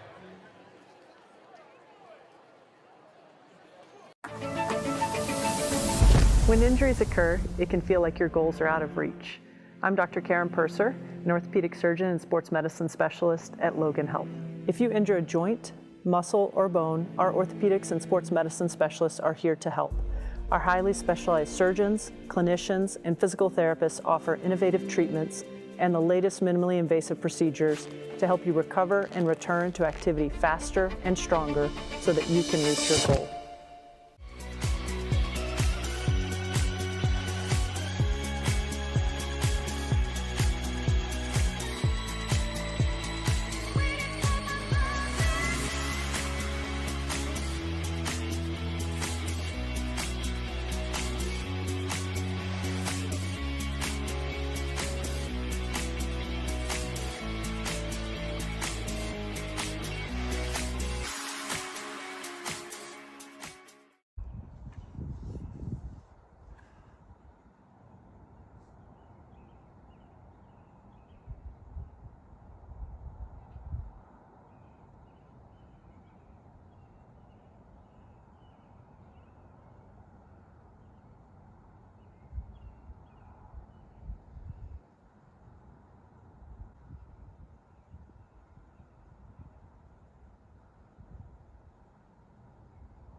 Welcome back. It is the top of the 7th inning. Matthias Haas leads it off. Aiden Elfring back out there. He's only on 85 pitches. So he certainly has a longer leash, probably. And again, I'm fascinated to see what they do with Baker. Fouled off on the first pitch. Count goes to 0-1.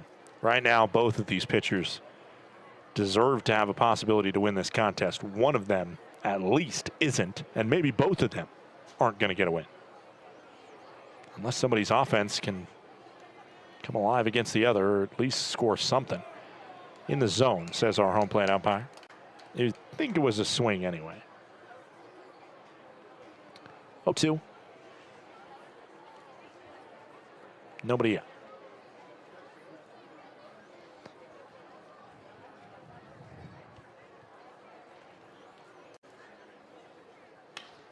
Fouled off. Look out to the bullpen. Or you.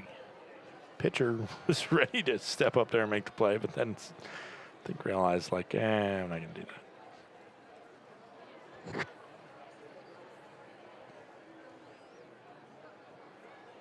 Aiden Elfring, a business and accounting major at the University of Dubuque. Swing and a miss. A strikeout. Elfring, an accountant in the offseason, dialing up the numbers here today. 6th strikeout of the day for Aiden Elfring.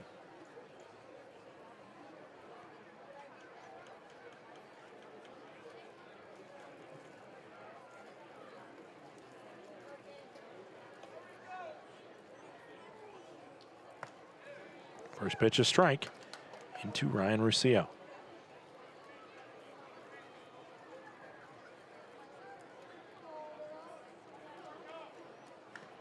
Foul scrape.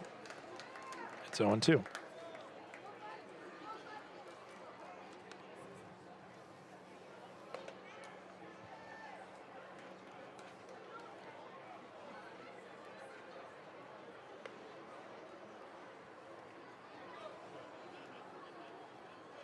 Swing and a miss. The 7th K of the day for Aiden Elfring. Elfring, a kid from small town Minnesota. He went to Bold High School, which is in Olivia, Minnesota. He's originally from Bird Island, which is just about an 8-minute drive down Highway 212 from Olivia, Minnesota. Called strike. Count goes to 0-1.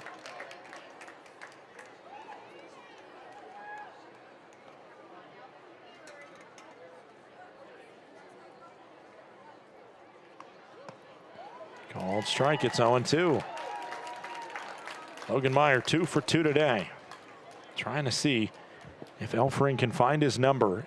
Last time up, Meyer had that great at-bat where he fell behind 0-2, but then he stepped up there and was able to get himself a base knock eventually. That one just below the zone. It's 1-2.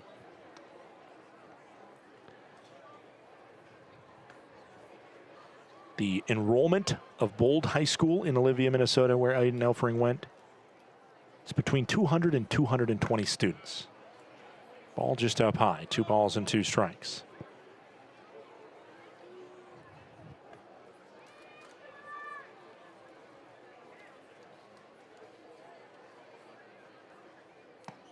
Two is outside. It's 3 balls and 2 strikes.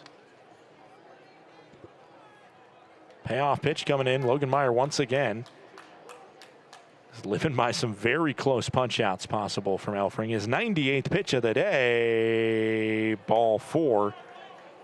And a spicy little bat flip there, I guess, from Meyer, who felt that one was earned. Gets to first base. Final attendance here on this Tuesday evening, 1,693 making their way into the ballpark.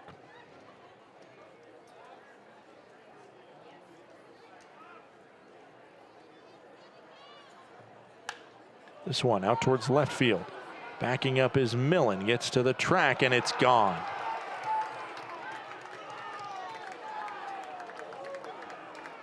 Michael O'Hara, a 2-run blast over the left field fence. And that has really changed the feel of this game.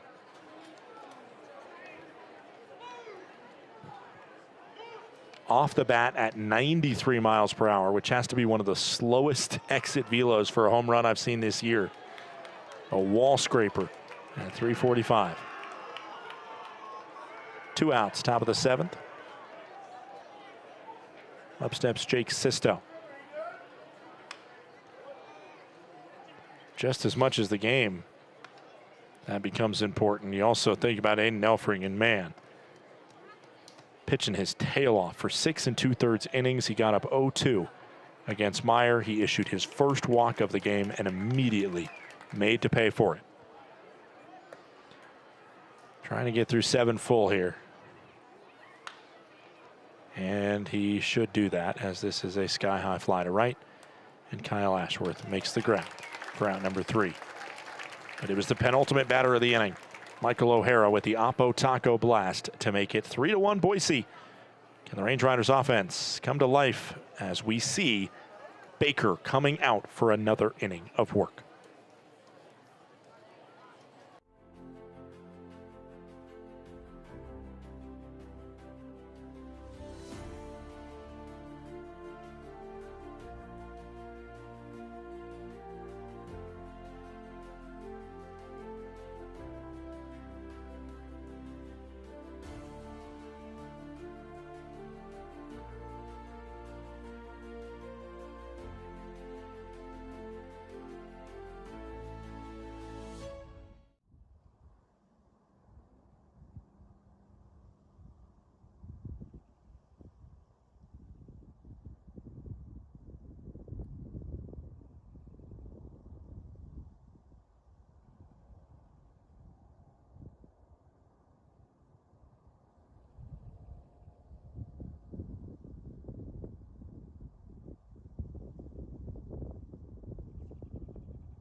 Welcome back in. It is the bottom of the 7th inning. Glacier Range Riders are seeing another inning of work from Andrew Baker, who has gone through 6 full, allowing 1 earned run. Counts 1 ball, 1 strike right now. And they're going to at least face him versus Carson Hornung. He is on 116 pitches after he fires this one in, and it's a swing and a miss. I guess technically he's only thrown 115 because there was the pitch clock violation. That doesn't change the fact that, 1, it's an incredible performance by him. 2,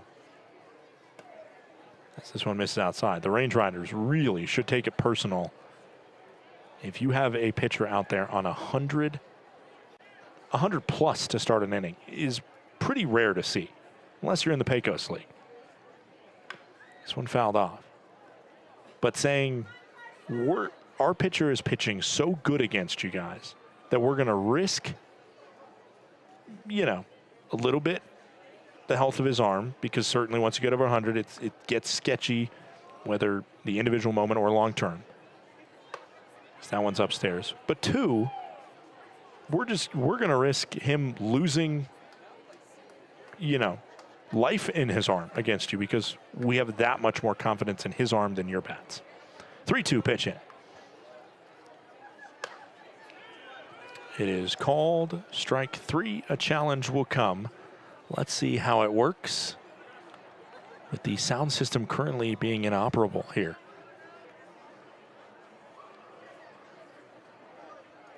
As that is a failed challenge. The Range Riders are now out of challenges.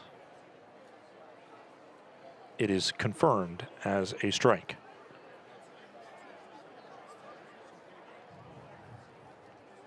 And that's the day for Andrew Baker, who finishes on 119 pitches. One of the best outings of this season for Baker, who deserves a huge round of applause from his teammates. Not going to get it from the Flathead faithful, that's for sure. As Baker exits, and in comes the first bullpen arm. Smattering of applause from the Range Rider faithful, who honestly, I mean, you got to give it up. He pitched his tail off. And this is a guy who, especially when you put it into the perspective of how much he struggled against the Range Riders in the Tuesday clash that he started in the series in Boise, and you really understand, man, how impressive that was. Ryan Dusang is the new pitcher. Let's take a check around the league scoreboard while we see the warm-ups from Dusang.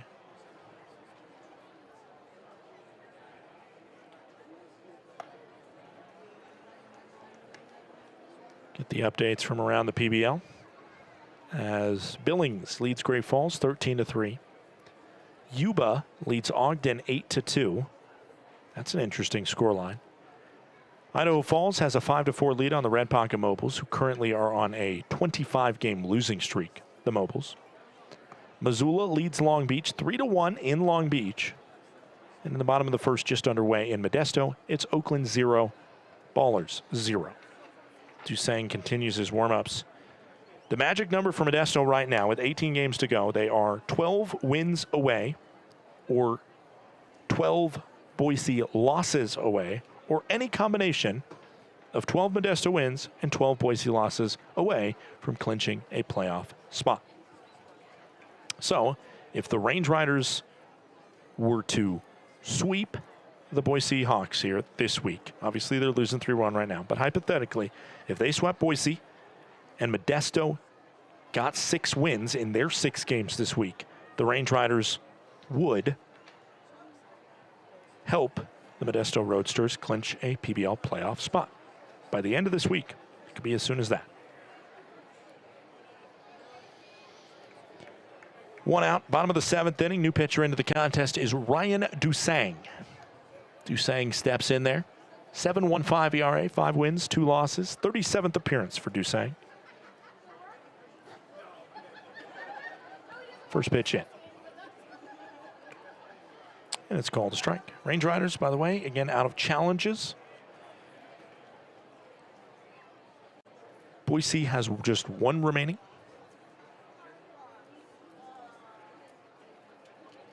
Dusang, a funky sidewinder.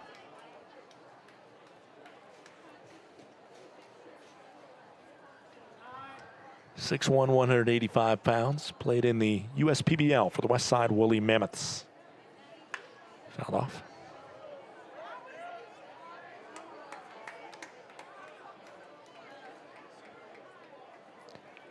Count stays 1-2.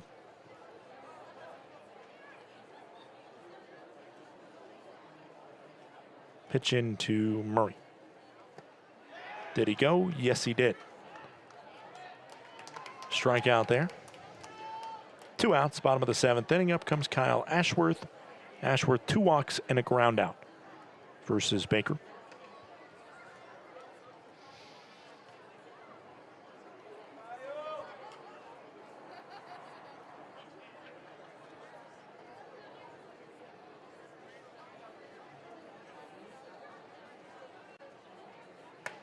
First pitch in, misses inside, and the count goes to 1-0.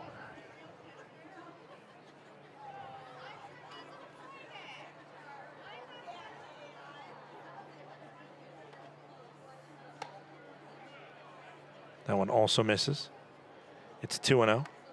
Both of those calls Sisto did not like. Both of those calls he did not challenge. He would have won one of them.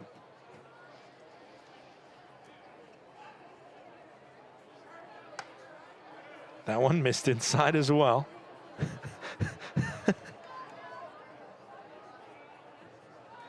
The Boise dugout not happening. I will say, he was wrong on one of these calls. One of them should have been a strike, but 2 of them were correctly called balls. So the Boise dugout getting a little mad, but they should not be. I mean, you got a challenge in your back pocket, and so far, people are 0 for 3 on challenges against Paul Graham, and he's had some misses, but they haven't challenged the ones that have called out the misses. That one called a strike in the inside of the zone. Chopper flying by overhead. Counts 3-2 now to Kyle Ashworth. Payoff pitch coming in from Dusang. And it's ball 4. Another one that barely missed. And again, no challenge. There was 1 ball in there that should have been a strike, and only barely. And then there were 3 balls that barely missed, but were correctly called, accurately called by our home plate umpire. Let's see if it makes a difference. Ashworth gets aboard for the 3rd time tonight. Just running up his total on the single season walk record in franchise history. He might set a mark that will be pretty hard to beat by anybody. It's the 2nd most ever in a single season in PBL history. As this one to shallow center, moving in to make the grab is Campbell for out number 3. We head to the 8th. It's 3-1, Boise with the lead.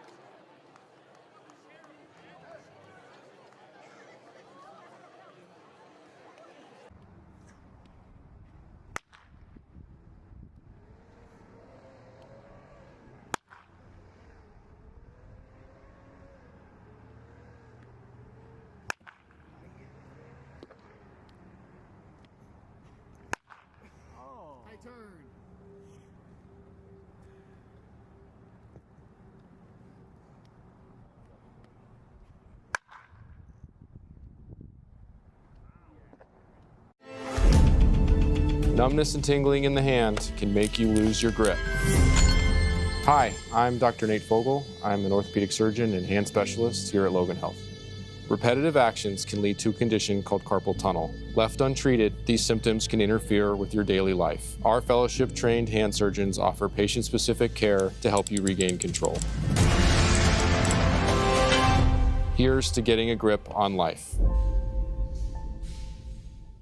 Welcome to Magoo & Company, a 3rd-generation family-owned business nestled in the heart of downtown Whitefish. We offer a dazzling array of diamonds, ethically sourced Montana sapphires, and captivating custom designs that capture the essence of Montana's natural beauty.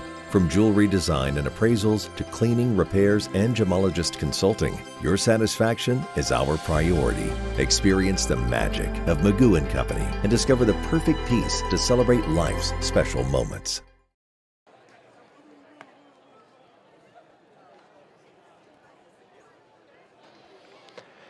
It's the 8th inning. It's Murillo, Pietkevich, followed by Campbell in this half frame. New pitcher into the contest for the Glacier Range Riders is Lance Wade. Wade steps in there. Wade on the season, pitching really solid. 4.30 ERA, 20th appearance, 2-2 record. He has 30 strikeouts to 20 walks.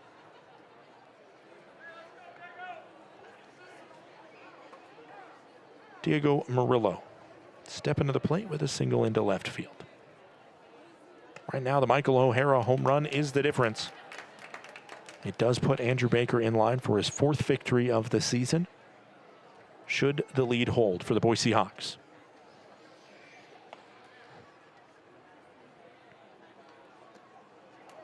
Swing and a miss, count goes to 0-2. Right now, this game, if there is not a solution found by Glacier to be able to come back, it rests solely on the offense. Elfring has done everything you could ask. 7 full and 3 earned runs in the Pioneer League is by far a quality start and should win 9 games out of 10. This one hit to third. Rover Fields. Murillo not to first base in time before the throw is. It's a 5-3 putout. The defense has been solid, everything you can ask of it from a defensive side. It really comes down to the fact that when you get bases loaded 2 innings in a row, you need to at least get a run from each of those situations, especially when there's 1 out. And the Range Riders failed to do that. And as of right now, those 2 runs that they should have, could have got, at the very minimum from those situations, are very important. Not to mention, as there's a called strike, that Baker threw 56 pitches through the first 2 innings. If you look at that and you see 56 pitches in the first 2 innings, he should be out of there by the 4th, maybe to the 5th at the very most. He got all the way into the 7th. That is another thing where you see the Range Riders, they have, even though they didn't take advantage of, the Range Riders offense has had a really rough trend of coming out of the gates firing, and whether it's against the bullpen or a pitcher the 2nd, 3rd, 4th time around, the approach has gotten worse at times, which is not how it should work. 2-1 pitch in to Pietkevich. That one misses inside, 3 balls and 1 strike. Lance Wade, Missouri State Bear, up at the plate. 3-1 pitch hit. Big ol' swing and a miss from Pietkevich. 1 for 3 right now with a single into left field by the Boise second baseman.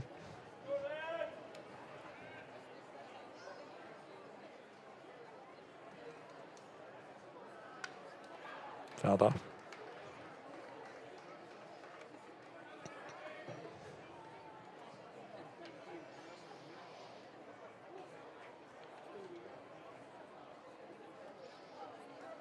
Three-two, 1 out pitch.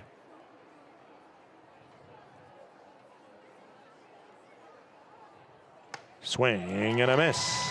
Wade punches out Pietkevich, and there is 2 gone, top of the 8th.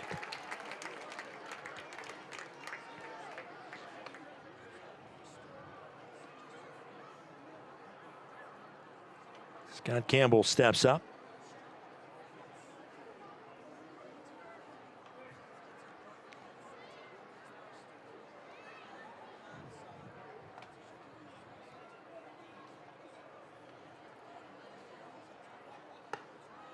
Upstairs.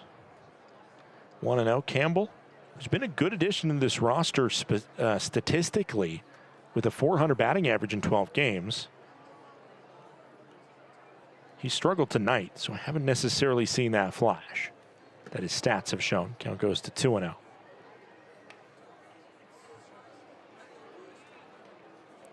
Scott Campbell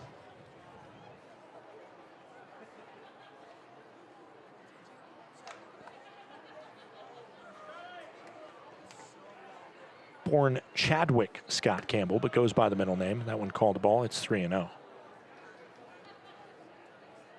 A couple different stops in his collegiate career. Chattanooga State Community College, USC Upstate, Charleston Southern University, and finished off this spring in the SEC at the University of Kentucky.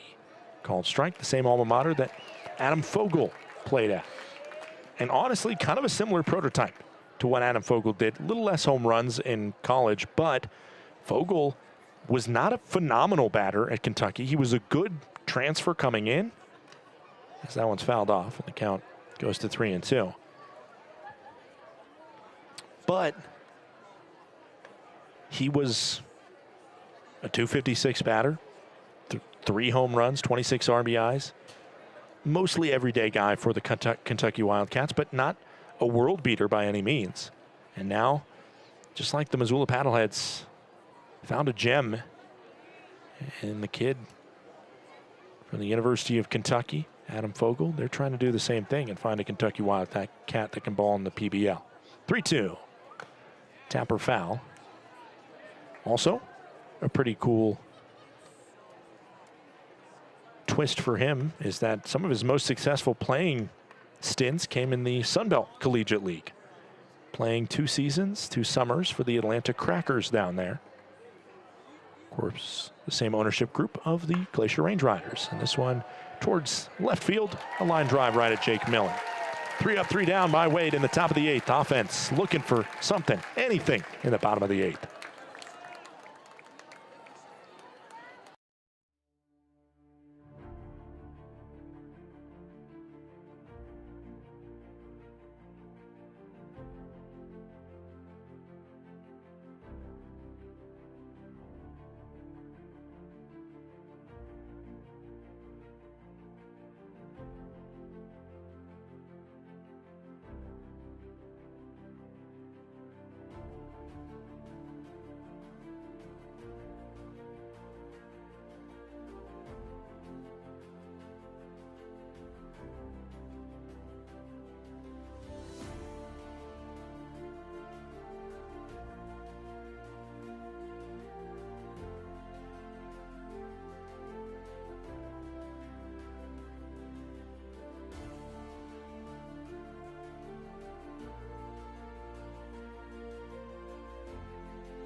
Welcome back in, folks. It's the bottom of the 8th inning here in the Flathead Valley, Northwest Montana. Zan Rose stepping out onto the bump, one of the high leverage relief options for this Boise Hawks squad. Rose shut down the Range Riders, and a lot of times when he faced them, he has 10 saves on the year. And my question is, are they bringing him for the 2-inning save? What exactly is the plan here with Zan Rose? First pitch, a called strike. Whatever it is, again, he suffocated the Glacier Range Riders. And had a couple of those saves against Glacier in that 6-game series down in Boise. Missed inside. This game has flown by, just over 2 hours of run time. Ratfield 1 for 3 today. Fouled it off. Range Riders have amounted 4 hits. Boise has amounted 7. Of course, the most important one becoming the 3-1 lead. The long ball for Michael O'Hara. The 1-2. upstairs. Zan Rose played last year in the American Association with the Winnipeg Goldeyes, excuse me. 2-2. And that's a horrible punch-out pitch from our home plate umpire. And Range Riders have no challenges remaining. It was about 2 balls outside.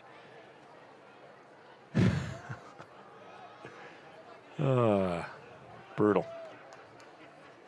1 out, bottom of the 8th inning. Up steps Brock Vredenberg. Inside. I don't know what our home plate umpire was seeing on that one. Again, he's been really solid outside of the zone. That same side of the plate, that's where he called most of those pitches tight but accurate against Kyle Ashworth. But on the outside of the zone, he had no idea where it was. Count goes to 1-1.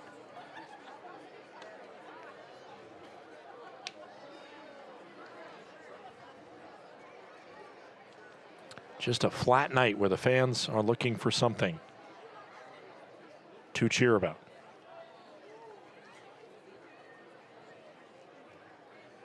As of right now, there has not been much. The lone scoring play for Glacier was this man, Brock Vredenberg, getting an RBI single up the middle and getting caught trying to advance to second on that throw. That one thrown to the backstop, 2-1. It was a big moment for the Range Riders to even up this game at 1 apiece, but an inning and a half later, it was the 2-run blast by O'Hara that put Boise in the driver's seat. 2-1, 1 out. Bottom of the 8th. Foul, 2-2. Was that the umpire that just yelled foul super loud? We all saw it. We know.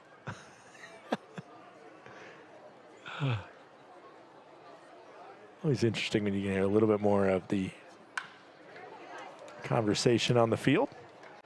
Hit to second, a 4-3 ground out. Pietkevich throws to Russillo. Range Riders, bases loaded, 1 out in the first inning, in the second inning. Since then,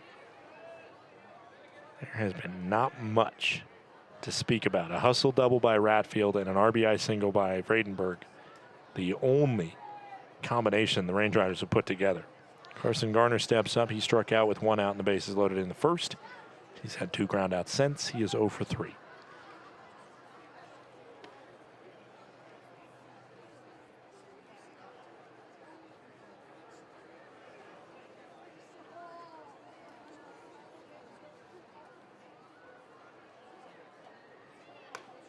The only 2 hits since the second inning were that double and single that combined for the run.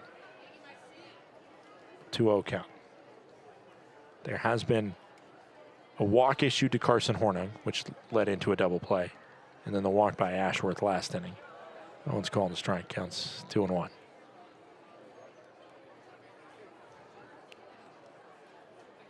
It just has been a flat game. 2-1, 2 outs. Bottom of the 8th. Outside. 3-1. But as flat as it's been, you get ball 4 here, you get your team leader in home runs up at the plate. And 1 swing can enlighten this crowd. Called strike, 3-2. 3-2, 2 out pitch from Zan Rose into Carson Garner, his 16th pitch of the inning.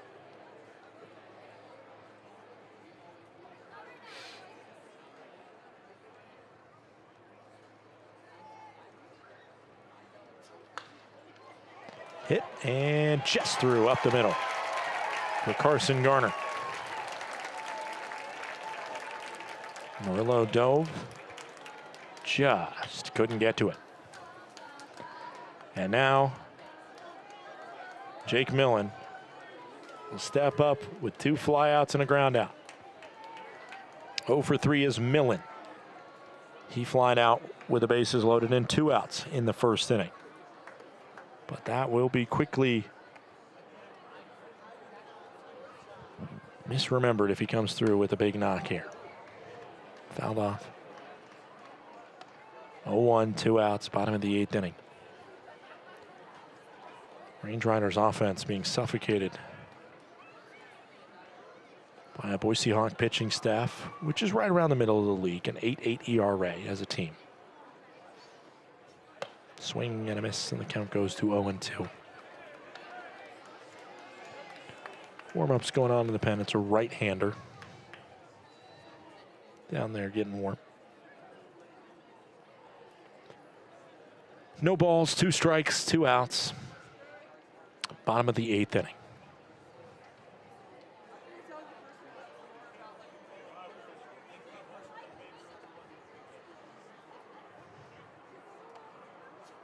Swing and a miss. It's a 3-pitch strikeout of Jake Millen. Zan Rose, after allowing a 2-out single, gets out of the, not even the jam, gets out of the runner on base. We head to the 9th. Last chance for insurance from Boise.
Top of the 9th inning. First pitch coming in from Lance Wade, who is still out there. Called strike. The Range Riders, if they get through this inning with Wade, they would have used less pitchers on the day than Boise. And with nobody warming up for the Hawks, it looks like it'll be Zan Rose in the bottom of the 9th, trying for the 2-inning save. Swing and a miss. This is Joseph Califoot. A single his first time up, but 2 flyouts since. The 0-2.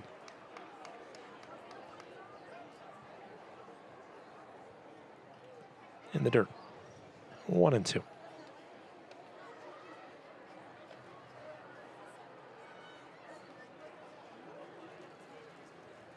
It's hard to not feel gutted for anybody more in this situation than Aiden Elfring. It's a very Ty Bothwell-esque situation for him, as we saw Ty, as well as some of the other big 3 members for the Range Riders pitching staff last year, Grant Taylor and Luke Schaefer, have some performances like this where they were stellar and most of the time gets you a win in the Pioneer League. But right now, Elfring in line for the loss. Called, strike 3. Califoot goes down looking. I mean, Lance Wade, if he finishes off these 2 innings here too, certainly putting in a good outing. Wade has struggled. He had one of his worst outings out of the pen against this Boise Hawk squad as part of one of the 4 late blown leads for the Glacier Range Riders against Boise in that series.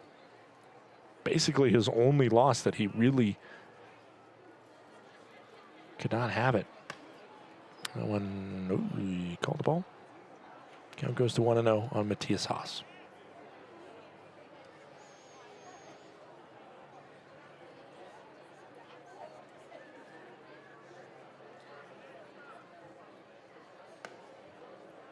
Also a ball.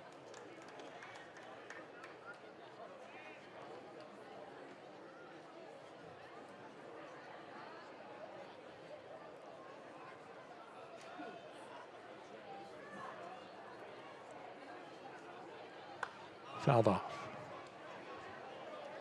Right now, Modesto, the clearest in line to possibly clinch a playoff spot and join Long Beach and Billings in the 2026 PBL playoffs.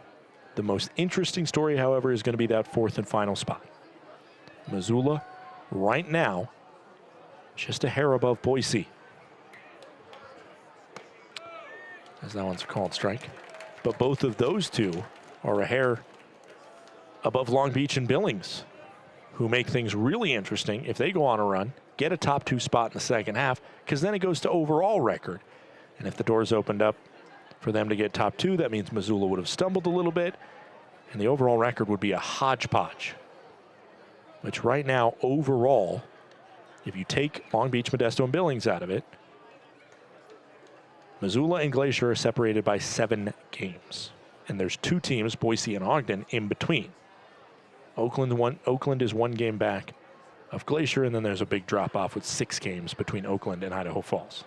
3-2, it's a ball upstairs, and Haas walks to first. 1 out, top of the 9th inning, and we're going to see a pinch hitter or a pinch runner here.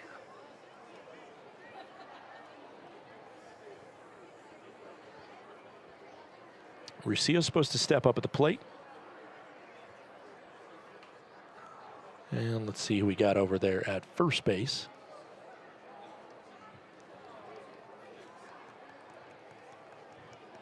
As I don't have the angle, and they don't have jersey numbers on the front of their jersey. Somebody's in to run. Maybe it's Underwood. Underwood, I think, has good steal numbers.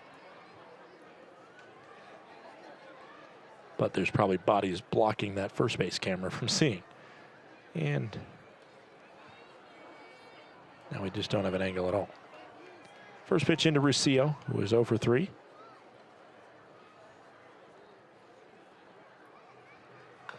Fouled off.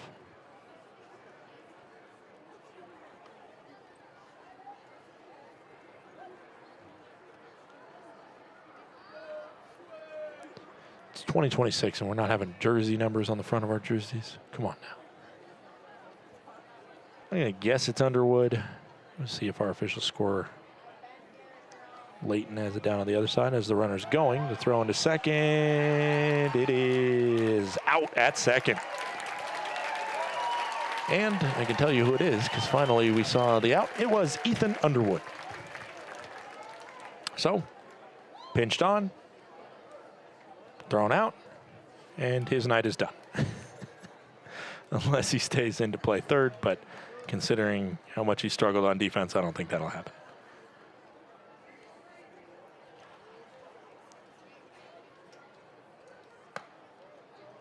Count goes to 2-1. Great throw by Donnie Rat. 2-1, 2 outs. Last chance for the Range Riders in the bottom of the 9th. However it ends up, it is the bottom of the order. Rover, Hornung, and Murray due up bottom 9. The 2-1, 2-out pitch. Fouled up and away. Zan Rose coming out for a 2-inning save. That is a hard thing to do. Many people, I mean, yeah, a save is hard enough. A 2-out save, a 2-inning save, that's really difficult because as there's a 2-2, 2-out pitch coming in. Misses, 3-2. Because that first inning you're coming out, you're kind of jumping out. Everybody's just feeling, you know, what your pitches are, whatever, getting used to you. And then they have a whole inning to be able to talk about it, to be able to kind of share notes, figure out, okay, here's how we think you can beat this guy. And that second time out, for relief guys, they're just not as used to facing it. Now, Zan Rose, I mentioned, has been phenomenal. He's got 10 saves this year. And on average, he pitches about 2 innings per outing. 37 appearances, 74 innings pitched. It works out almost exactly clean. The 3-2, 2 outs, pitch in. Swing and a miss. And the strikeout of Ruscio sends us to the bottom of the 9th. Range Riders down 2.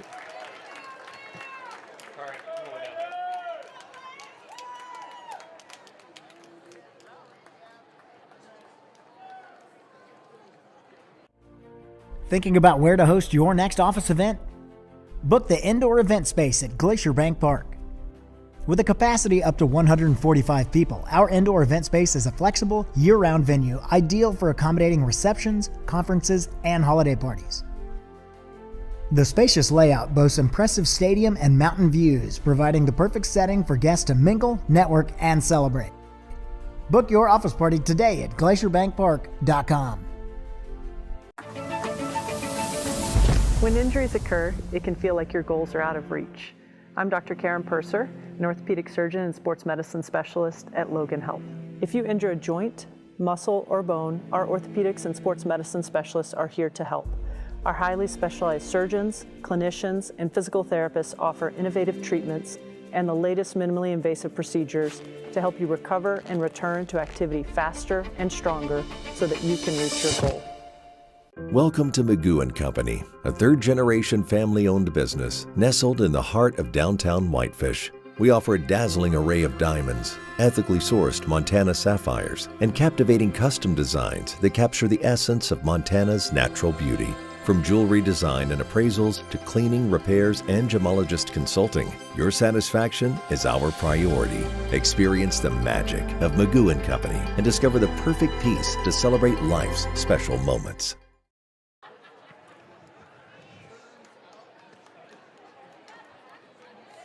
Welcome back in. Glacier Range Riders trying to come out and see if they can find some magic.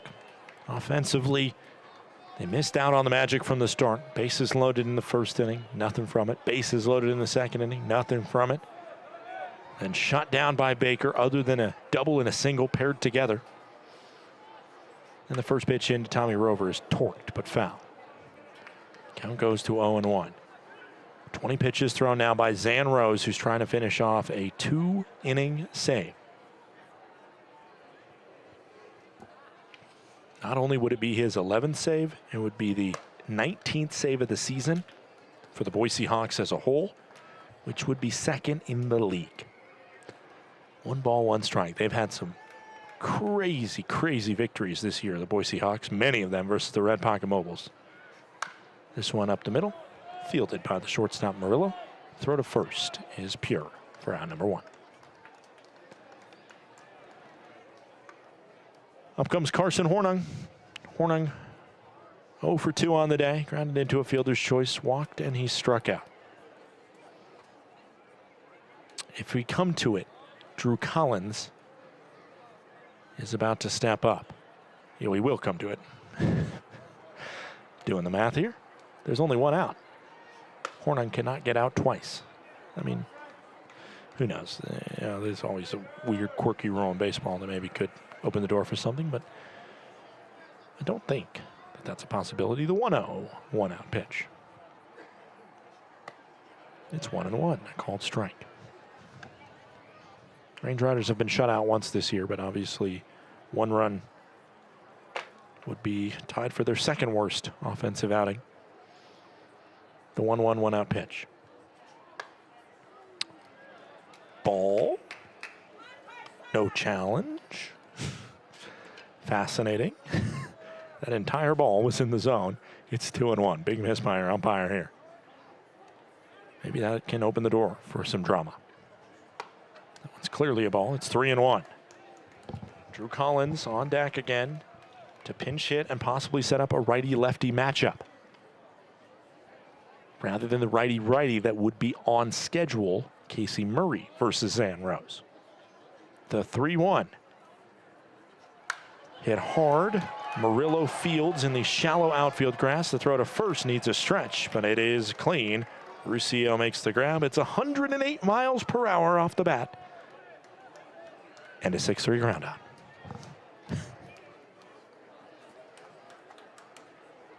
just the way it goes. Drew Collins to pinch hit. Last chance for the Glacier Range Riders. Collins just activated off of the IL today in place of J.D. McLaughlin. And with 2 outs, he will step to the plate, just hoping to get aboard for possibly Kyle Ashworth behind him. First pitch in to Drew Collins from Zan Rose. Ball upstairs. It's 1-0. Zan Rose did allow that Garner single up the middle, but other than that, he has been clean through the Range Riders squad.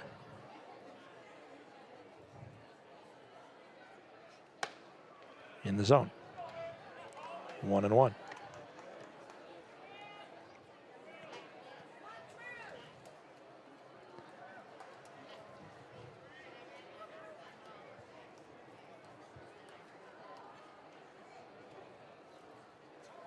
Upstairs.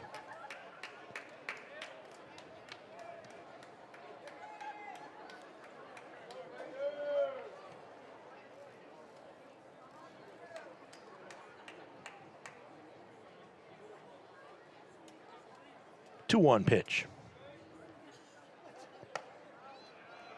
Outside, the challenge is coming. They're going to win this challenge.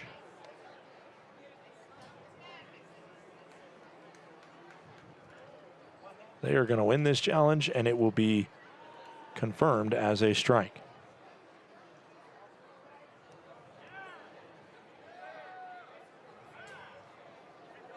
Or it'll be overturned to a strike, excuse me. Count goes to 1-2. 1 ball, 2 strikes, 2 outs. And now Zan Rose, 1 strike away from finishing this contest off and taking a series lead 1-0. That one near the face of Drew Collins. 2 balls, 2 strikes, 2 outs, bottom of the 9th. Range Riders down to their last strike. Can Collins fight it off and earn at least 1 more at bat for the Glacier Range Riders? The 2-2. 2-out pitch in from Zan Rose to Drew Collins. Swing and a miss, and that's where it ends. The Glacier Range Riders come up short 3-1, and the Boise Hawks take the series opener here in the Flathead Valley. We'll take a quick break and come back to wrap this baby up.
Welcome back in. Glacier Range Riders falling in this one by a score of 3-1 at the hands of the Boise Hawks. The winning pitcher is Andrew Baker, 6 1/3, 1 earned run, as well as 4 strikeouts and 4 walks. Dusang came on to get 2/3 of an inning, and Zan Rose gets the save firing the 2 final innings scoreless.